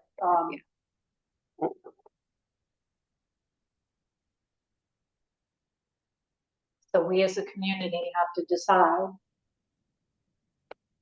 are we going to invest this money? Are we going to borrow the money necessary to stabilize this building and then maintain it? Or do we look at options? Could we sell this building? Is there a nonprofit out there? Is there somebody who would want to restore this building? Because if we do nothing, this amazing place is going to fall into it. And we will have nothing. And nobody will have anything except a big mess.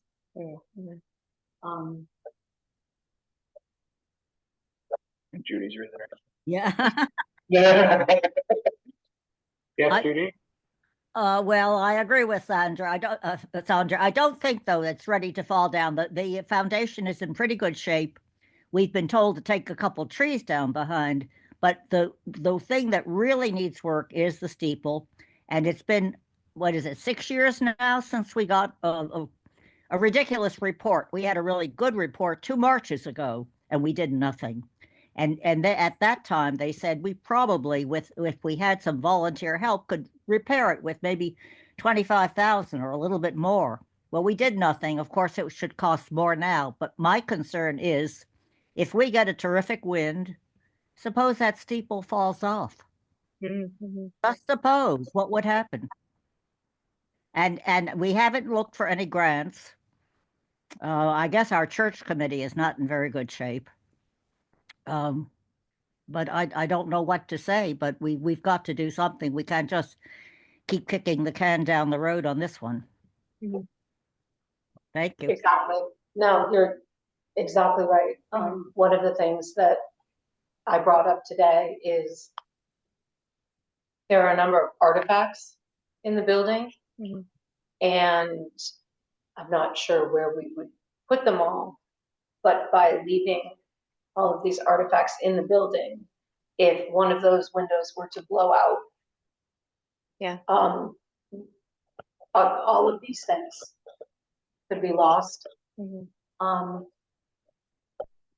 So looking at perhaps removing the papers, the books, the clothing, Mhm. Mhm. and storing them somewhere. Yeah. Safely. But I don't know how to ask the question to the community, but that really comes down to, do we spend the money? Mhm. Do we consider looking for a different owner? Or do we do nothing and watch it fall in on itself? Yeah. And that third choice does not sit well with me in any way, shape, or form. Mhm.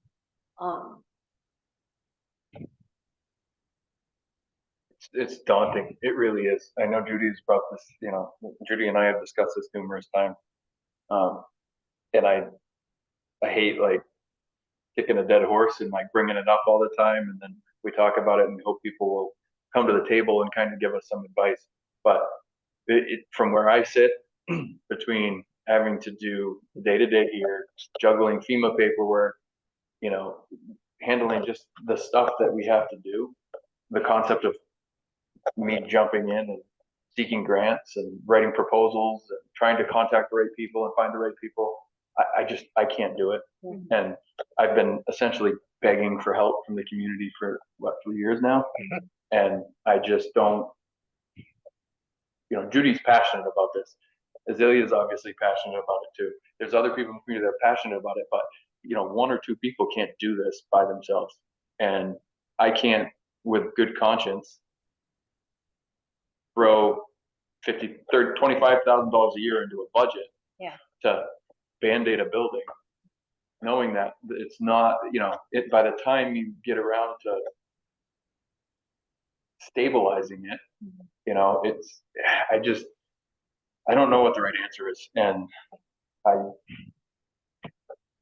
In so many places, the wood is spongy. You Yeah. can stick your finger down into, one of the support beams right there underneath the steeple, that the blocking has completely rotted. And now the God, what was that? A 12 by 10 Something like that, yeah. is actually rotting into itself.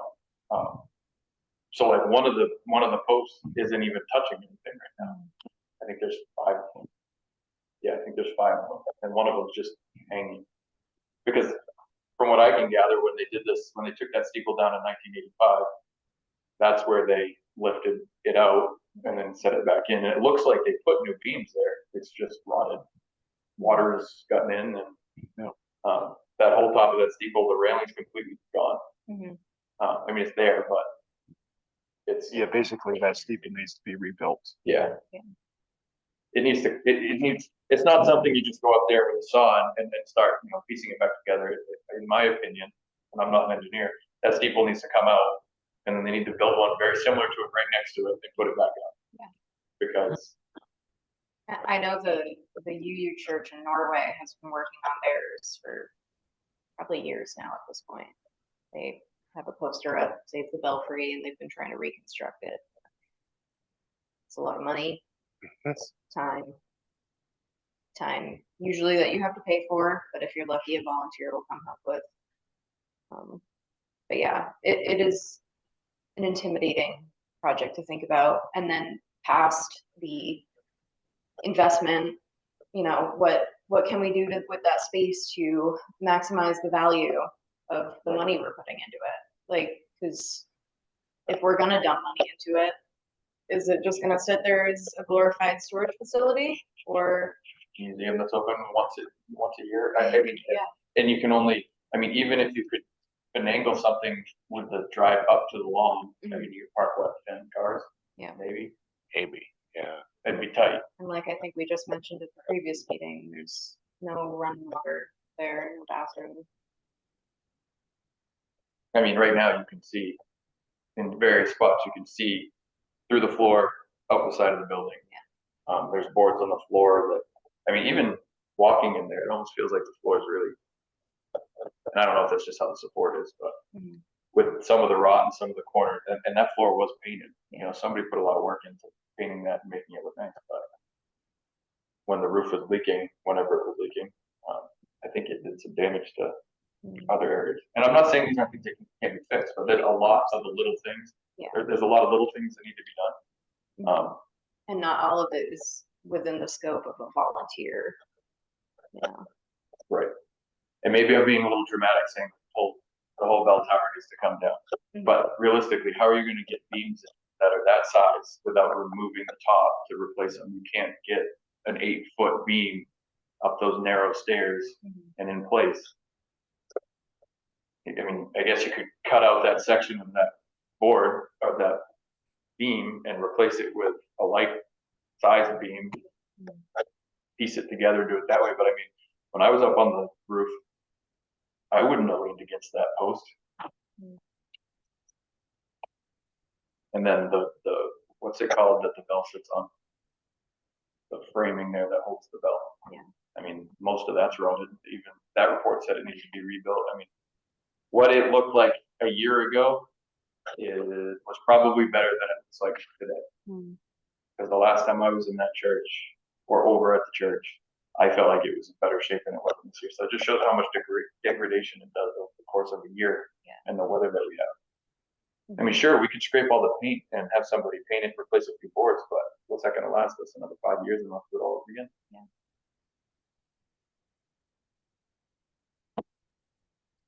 Hello, hello. No, sorry, Judy. Go ahead, Judy. Okay, listen, you had, I forget the gentleman's name who volunteered. He's the expert on old buildings in Maine, and he came as a volunteer because he's a friend of our resident Richard Irons. He came 2 years ago, and he said it wasn't as bad as we thought it was, and he had a lot of recommendations, but we just didn't follow through. It's not as bad, I don't believe, as Cameron thinks. For one thing, I think we still have the gravel outside. We were told to get rid of the gravel because the rain hits it and bounces back and takes the paint off the church. We never did that. The windows, by the way, are exceptional. They are perhaps one of the few churches in Maine that has its original windows. And My they are concern, Judy, is that many of those windows are broken. There are holes in the windows, and there is The wooden frame of them is rotted to the point you can't reglaze them. They will fall apart. The one on the steeple itself is about to fall out of the building. It's cracked in the middle. and it's bowed out. And it's bowed out. It's well, that I'm afraid is we let it go for the extra 2 years when we should have done something. It is going to be a volunteer effort. We should have fundraising for it. I'm not sure how. I'm an old lady myself. I'm not in a position to do that. But if anyone is interested in seeing it preserved, I think we should get a fundraiser. and I agree with you on that aspect. It needs to be a volunteer effort. So my concern is we don't have people to volunteer to be on the Old Church on the Hill committee. So I'm saying to the community,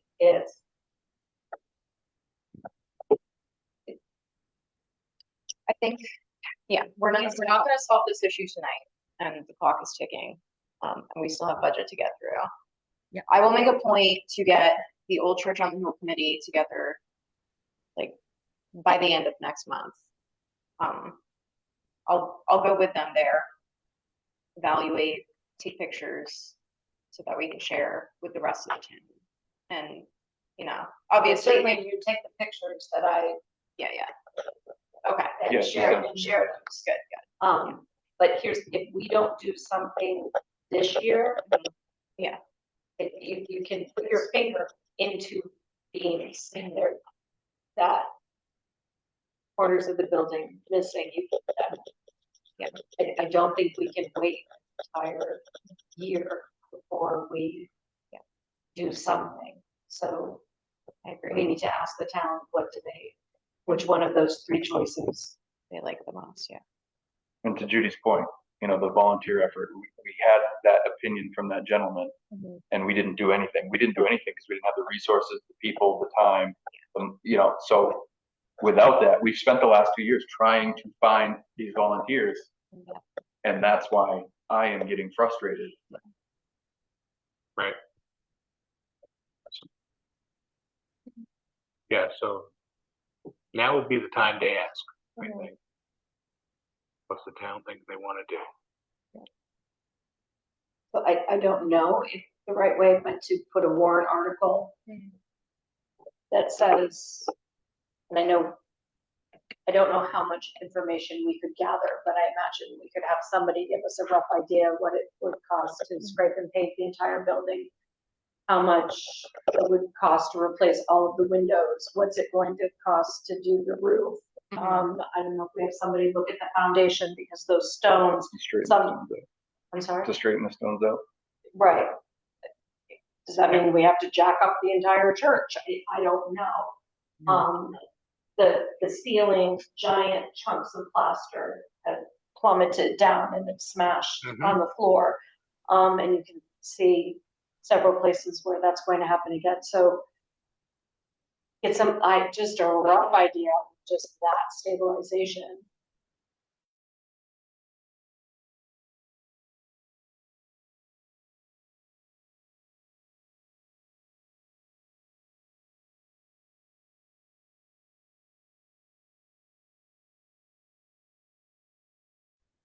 Yeah. For this, one or the other. Right. I don't know. Yeah, Yeah, I find, can't live with watching it crumble any further.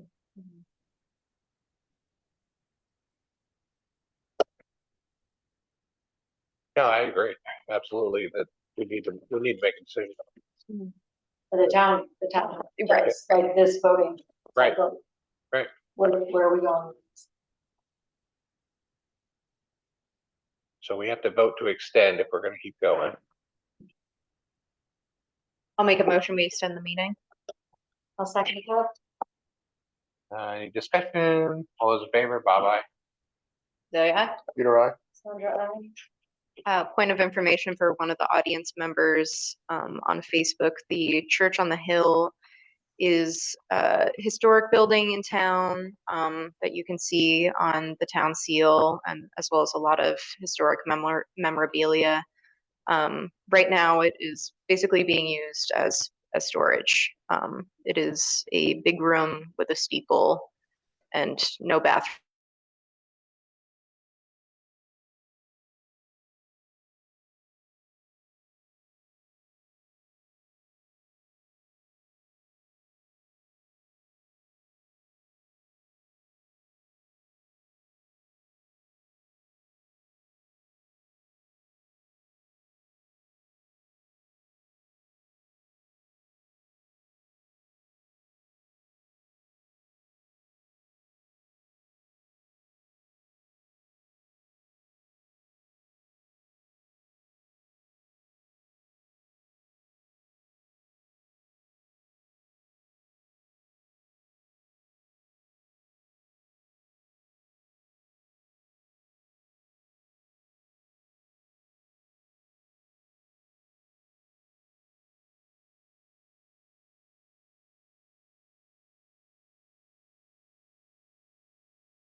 everything else under community organization events looks. Okay, Yeah. I I think we're back. just want to Yeah. make sure because I didn't record, so this is the only recording of it I have, and my quad's not on, so having to recite this from memory is gonna be interesting. all right. Anything with the library?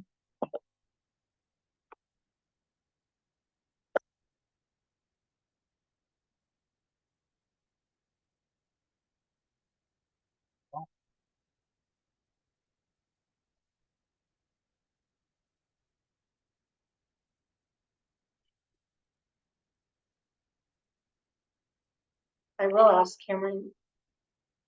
We have the funds necessary to fix whatever's going on with the plumbing of the library. That covered under this year's budget. I don't even know what it's gonna, I mean, like I said, until the ground thaws up and I can get up there Okay. and get the tank dug out. Mhm. I don't even know what that's gonna look like. So I don't really have figured a budget into it. Forget I ever asked that. Moving on. It would come out of that $2,000, and I hope that that would be enough to have the septic pumped. You need Hopefully to- that's all it is. Ours cost $375. So, and then a plumber to maybe snake the pipe up to, I mean, Right, if there's any roots. I'm hoping it's new enough that there isn't any roots, because there's really no trees other than that one on the corner. Gotcha. So hopefully that's not the case. Hopefully it was just, the pipe's not deep enough in the ground and it froze up there. And that Well, goes I down. mean, it could be just like I have the hose for the exit pipe, like the toilet paper backs up, Yeah. right?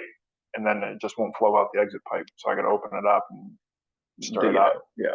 It's easy with a stick, you just stir it around. Yeah, it's not a good job, but it's easy. Man. I can tell you another story too.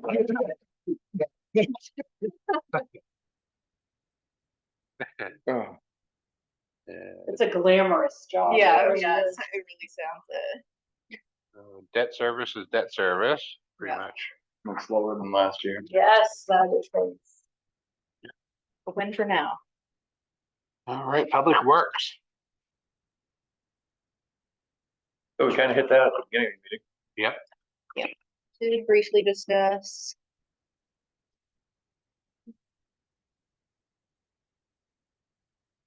So as I see it, the proposed here for public works maintains the services that we had the previous year.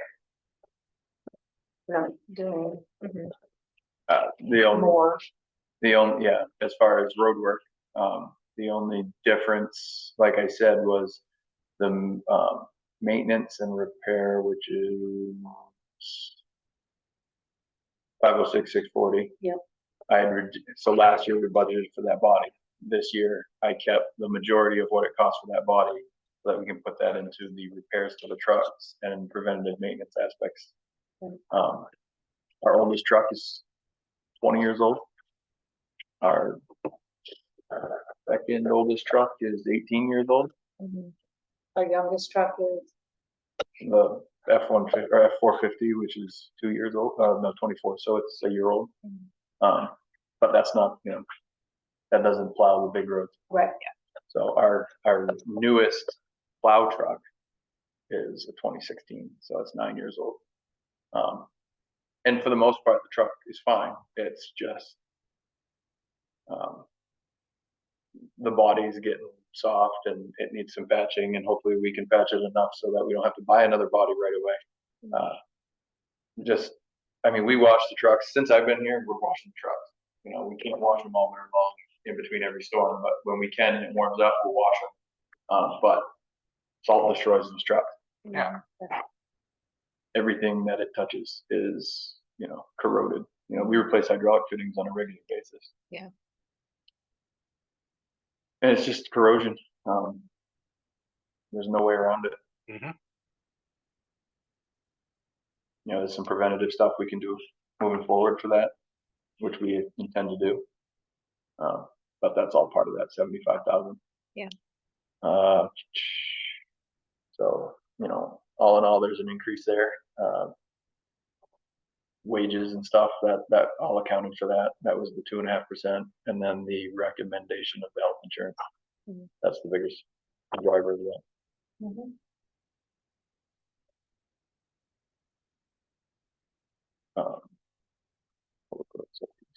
Summer roads. I mean, culverts is what it is. Replacing culverts is expensive. Yeah.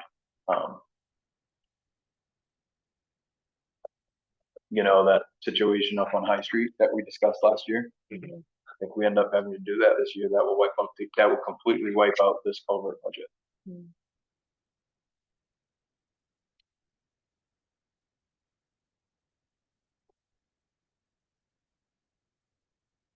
I can't sit here and say, make it higher, but I'm just saying, you know, that's to the extent of what we are able to buy. Mhm.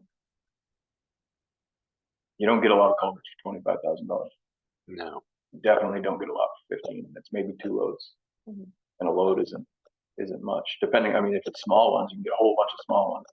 But with the rains, I mean, you guys have seen the plug culverts and, you know, just not allowing the flow of water that they need to. Oh, yeah.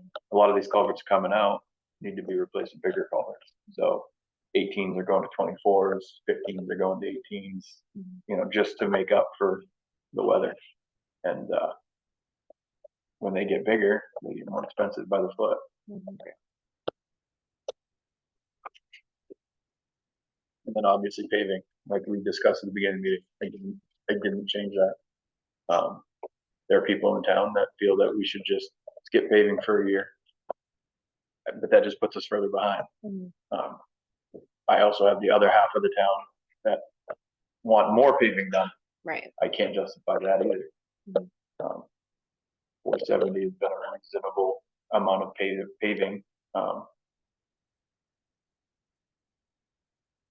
Once last year's stuff gets completed, but I feel like that's the compromise number, right? Mhm. Half town wants all brand new roads, half town wants to tear them up and turn them into gravel. There are some roads that I truly believe that is the best interest of the town, but that would require the equipment to take care of it, or the equipment that we have to be fixed to take care of it. You know, And if you, also the staff. well, we already have the staff, right? So they're out there grading the roads every month. Mhm. There's less labor required to fill potholes on dirt road than there is, True. Yeah. you know, a paved road. Mhm. So I mean, it would be plausible, but to say we're gonna tear up all of our paved roads and that's just not doable. For one, I mean, we get local road assistance every mile of road we lose, you know, that's a reduction in that. Mhm. And people pay excise tax when they register their vehicles. That excise tax, in most people's mind, is used to fix the road. So 470 is a little more than what we bring in excise tax, but then you factor in the $50,000 a year we get in local road assistance, and 470 is right around where we should be. Mhm. Aside from bonding millions of dollars that we're paying off for the next 30 years. So all in all, the summer road budget didn't go up by more than $10,000. Winter roads, as we get further along into this winter, that 65,000 number is like the bare minimum Mhm. for salt. Mhm. I have a feeling we are, for the first time since I've been here, going to expend that entire budget.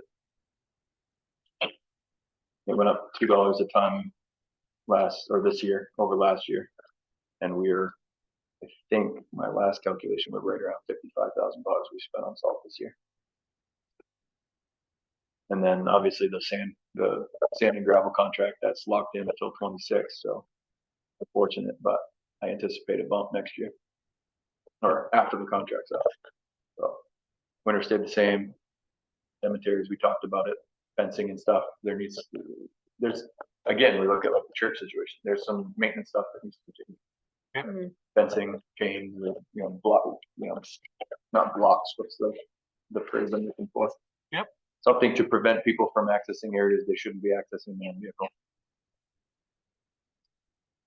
So that's why I left that the same. Mhm. All right. Waste management, Where do you want to begin? well, Do you guys understand where I came from on how I calculated this? I tried to lay it out as best I Yeah. could. I think you do a good job of laying it out Mhm. here. So I have a question on this, Cameron. Current budget for waste recycling, 504-500, $160,000. You anticipate we will exceed that? Yep. What do you anticipate it will be? Without pulling up the expense report right now, I don't know, but like I said, the last 2 years we've gone $23,000 to $28,000 over budget and spend that line. I increased it by 10,000 last year. So with the increases in the rates that I hadn't anticipated because I wasn't on the MWE board and wasn't getting the notifications, I'm expecting that that'll probably be at a minimum this year, $180,000, $200,000. So do you, I hope with I'm the wrong. new information that you have, how confident are we with this budget request of 224,340? I feel like it's where it needs to be. That's why I broke it down by each individual cost share that I had under that. Okay. And then I anticipated a 2.5% increase in disposal, which seems to be the average year over year. Okay. Um, So part of what I would want people to look is that it hasn't gone from 160 to 224. Unfortunately, the current budget in all actuality is about, what'd you say, 180 to 200? yeah, without looking at the figures, that's Right, right. right, I'm not holding you to that. Maybe next week I can have a better figure for it. Okay. Maybe I'm being pessimistic. Well, this is something I'd like to see the community talk about is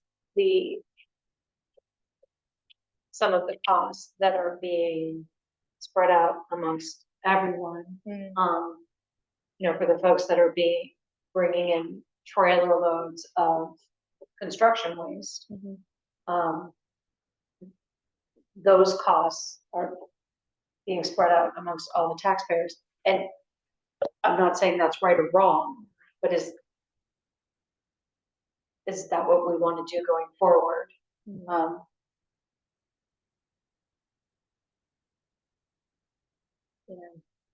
Or is that something that we should look at, people needing to cover their own costs for things outside of household trash? Right, outside your typical. Yeah, and the Outside of solid, the stuff that doesn't go in the past. yeah, and the solid waste committee's been talking about that, so I think we may not have a whole lot of answers for this budget season, but I Right. think by next budget season, we'll have a much better idea of what we should do with all that. 'Cause that's just a really big jump. Yep. It's a jump that I should have had a bigger jump last year. I should have anticipated it. And then, like I said, Archie's hasn't come to us with any increases, but like I said, under new ownership with big plans to make the company different than what it is now, I can't see how that's not going to correlate to Yeah, no, I think the it's same responsible. prices. I think it's responsible to anticipate a rising cost there. Okay, thank you.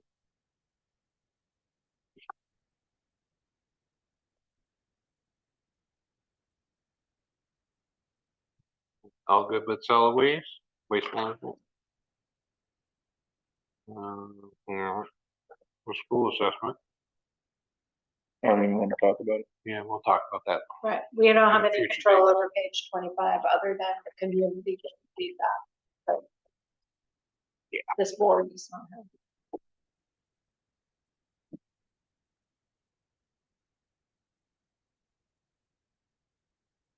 And as far as revenues are concerned,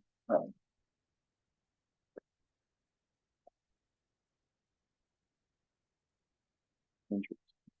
Oh, yeah, so I estimated that number based off the interest costs we've accumulated this year. So the prior year was a little higher because there was more liens and more late payment than this past year. So I just adjusted based off of what I was seeing coming in. I'm gonna put $20,000 there and collect 15. Everything else was based off looking at where we were pacing, and last year, motor vehicle excise has consistently been around 350. Obviously, if that changes as people buy more expensive cars, it may go up, it may go down if they hold on to their cars longer.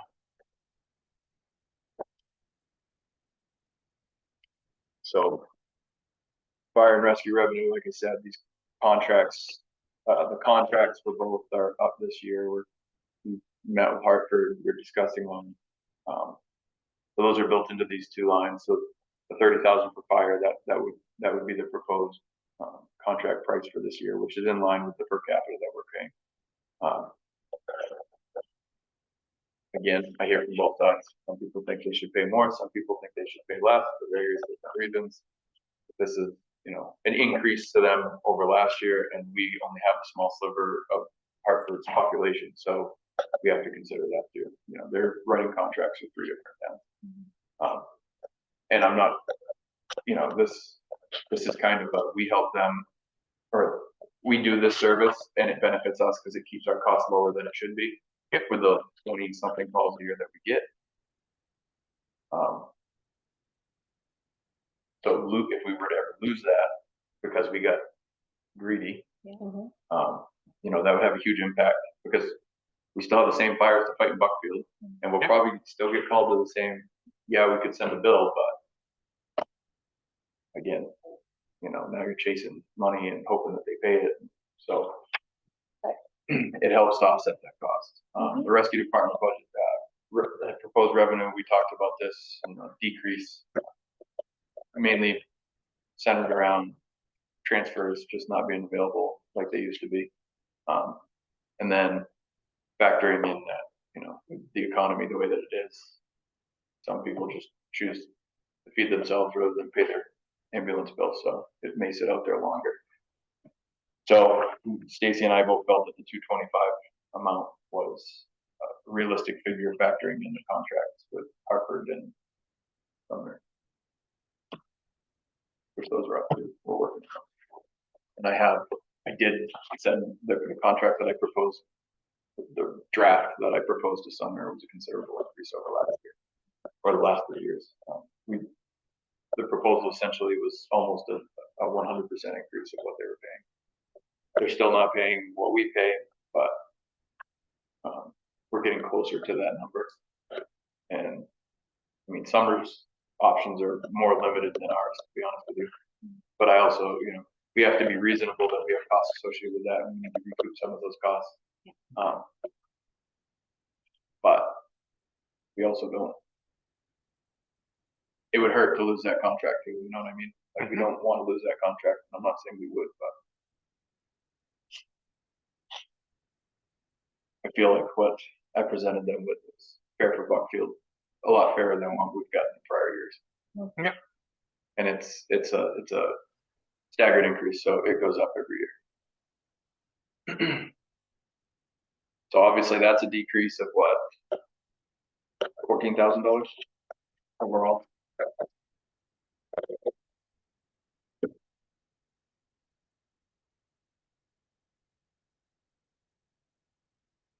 Parks and Rec, that's the 3750 increase. That basically accounts for the increase of the department. So again, Parks and Rec isn't costing the town any more money than it did last year.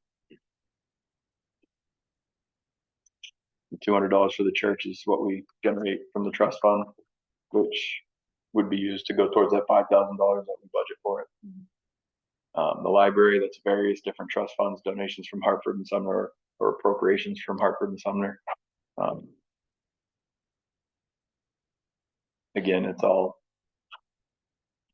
library specific stuff going back into the library. Yep. Public Works, that's the rental of the backhoe at the transfer station. And then any money we recoup doing driveway culverts. And then a quarter of the John D. Long Trust Fund. Cemeteries, trust funds. It's all, we have to accept it in order to be able to use it to offset those costs. And Yep. why it's there. And then waste management, you see the big jump there. That's the big jump that Sumner's gonna face with the new increase. So of that 300 and whatever, 30, 107 is what Sumner pays us.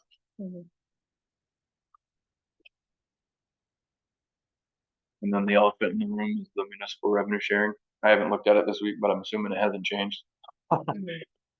We jumped from roughly 325, 350,000 2 years ago. We jumped from that number all the way up to 575. I think we're driven mostly by population increase plus state assessment, because there's a whole formula that goes into it.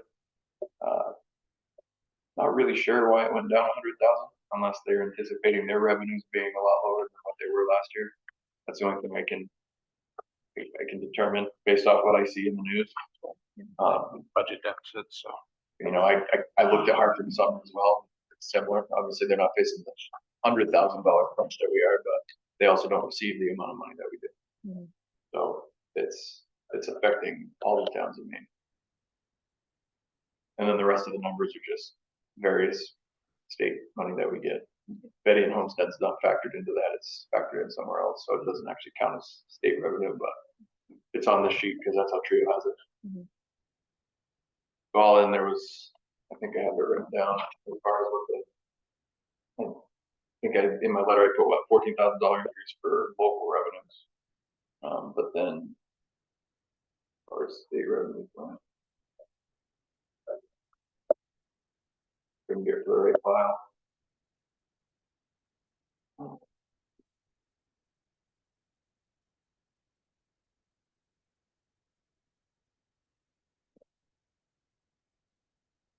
So the proposed revenue for this year is $98,500 less than last year.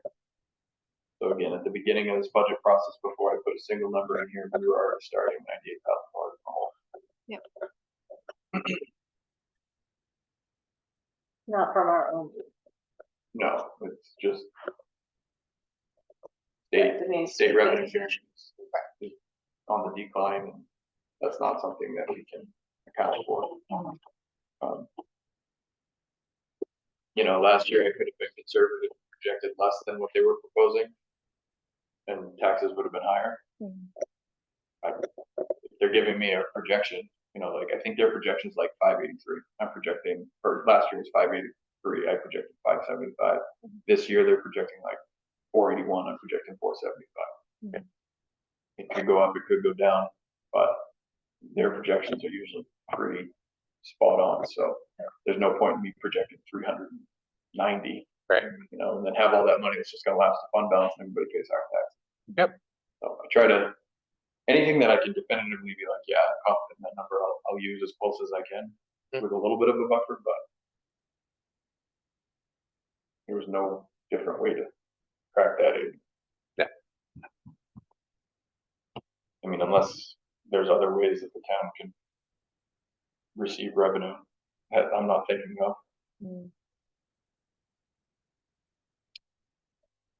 And for stuff too. All right. So that's where we're at. I know during the workshops, I mean, we made some adjustments tonight that I haven't accounted for, but my original proposed budget, I had set a $200,000 appropriation. We're looking at like a $15 per thousand mill rate. Looking at the bank account, I'd be confident saying we could go 250, 300 to reduce that a little bit. But again, every time we go 300, there's not 300 the next year. There's got to be a fight. So asking them if you could go up to 300 like we normally do, but you don't have to go that high, is an option. That's if the school comes in higher than 5%, I would highly recommend that you go with the 300,000 number. But again, next year it's going to be the same frustrating dance. Yep. You know, once I have the audit reports from the auditors, maybe I'll have a better idea. But, I mean, just looking at the bank accounts, anticipated what's coming in versus what's, we could probably do 300,000. I don't want to say probably, we could do 300,000 and still be within our policy requirement. Yep. But Well, we can ask. sometimes it's nice to space that out over the course of a couple of years rather than an extra 50,000 next year. I'll go 250 and then 250 next year versus 300 and then drop right down. Yeah. Then you're in $100,000 deficit like you were before. Well, and then just, I'm letting you think about it's the cushion that goes to town. Mhm. That piece of equipment has to be purchased or something like that. So to continue to use our reserves to cover the school, That's what we keep doing. and that's what we're doing. You know, in the town's interest, and this is just a personal opinion of mine, we may have different opinions. To take that same 100,000 and put it, of course, paying down that and reducing, because I think that matures in 2034. So we get 9 more years left on that. You put $100,000 on that and shave off a year and a half's worth of payments plus interest. In the long run, that's going to save the town considerable amount of money. So that may be something to consider too, rather than do 300,000 for fund balance, have a warrant article asking to take $100,000 from fund balance to pay down fire rescue station. Something to No, consider. I think putting out there the map, what it could potentially save us. Yeah, I agree. Yeah, we could write the article and, you know, see what comes up at the public hearing. Right. You know, Because you guys aren't gonna finalize anything till after the public hearing anyway. yeah, and see what the flavor of the town is. If they're, I mean, some people might find that very attractive. Going to have to pay for it one way or another, if we can do it and save ourselves a little bit. But again, what does the town want to do? Yeah. We want to use our reserves to. I mean, we're school fortunate, issues, then that's. we're fortunate as a town. Our debt load in Buckfield is far better than towns around us. I mean, not towns around us, but like towns in Maine. Sure. You know, they've got considerable debt and we really don't. Our biggest debt is that building. Mhm. The next biggest would be that fire truck, which isn't a considerable amount of money. But over the course of 10 years, and the Yeah. interest that you're paying, I mean, at $27,000 a year. We've made 2 payments, I think 2 or 3 payments. Now I'm off in the weeds, but if you put that $100,000 to pay off that truck, how much would it save the town plus the $30,000 a year payment? Right. And again, in the grand scheme of things, $30,000 is a lot of money to me and you individually at our homes, but $30,000 to the budget doesn't really make a dent. Yeah. So cutting $500 here, $500 there, it's not gonna change anything. It's just gonna frustrate everybody. All right. 10% on the school budget. Well, and that's still a 9% increase. Mhm.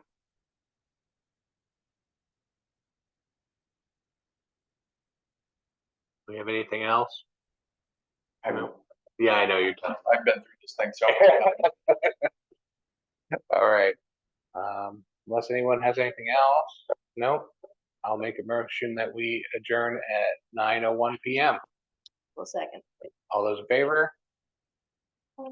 Thank you. Thanks, everybody. Shoot yourself off when we locked out. She probably thought we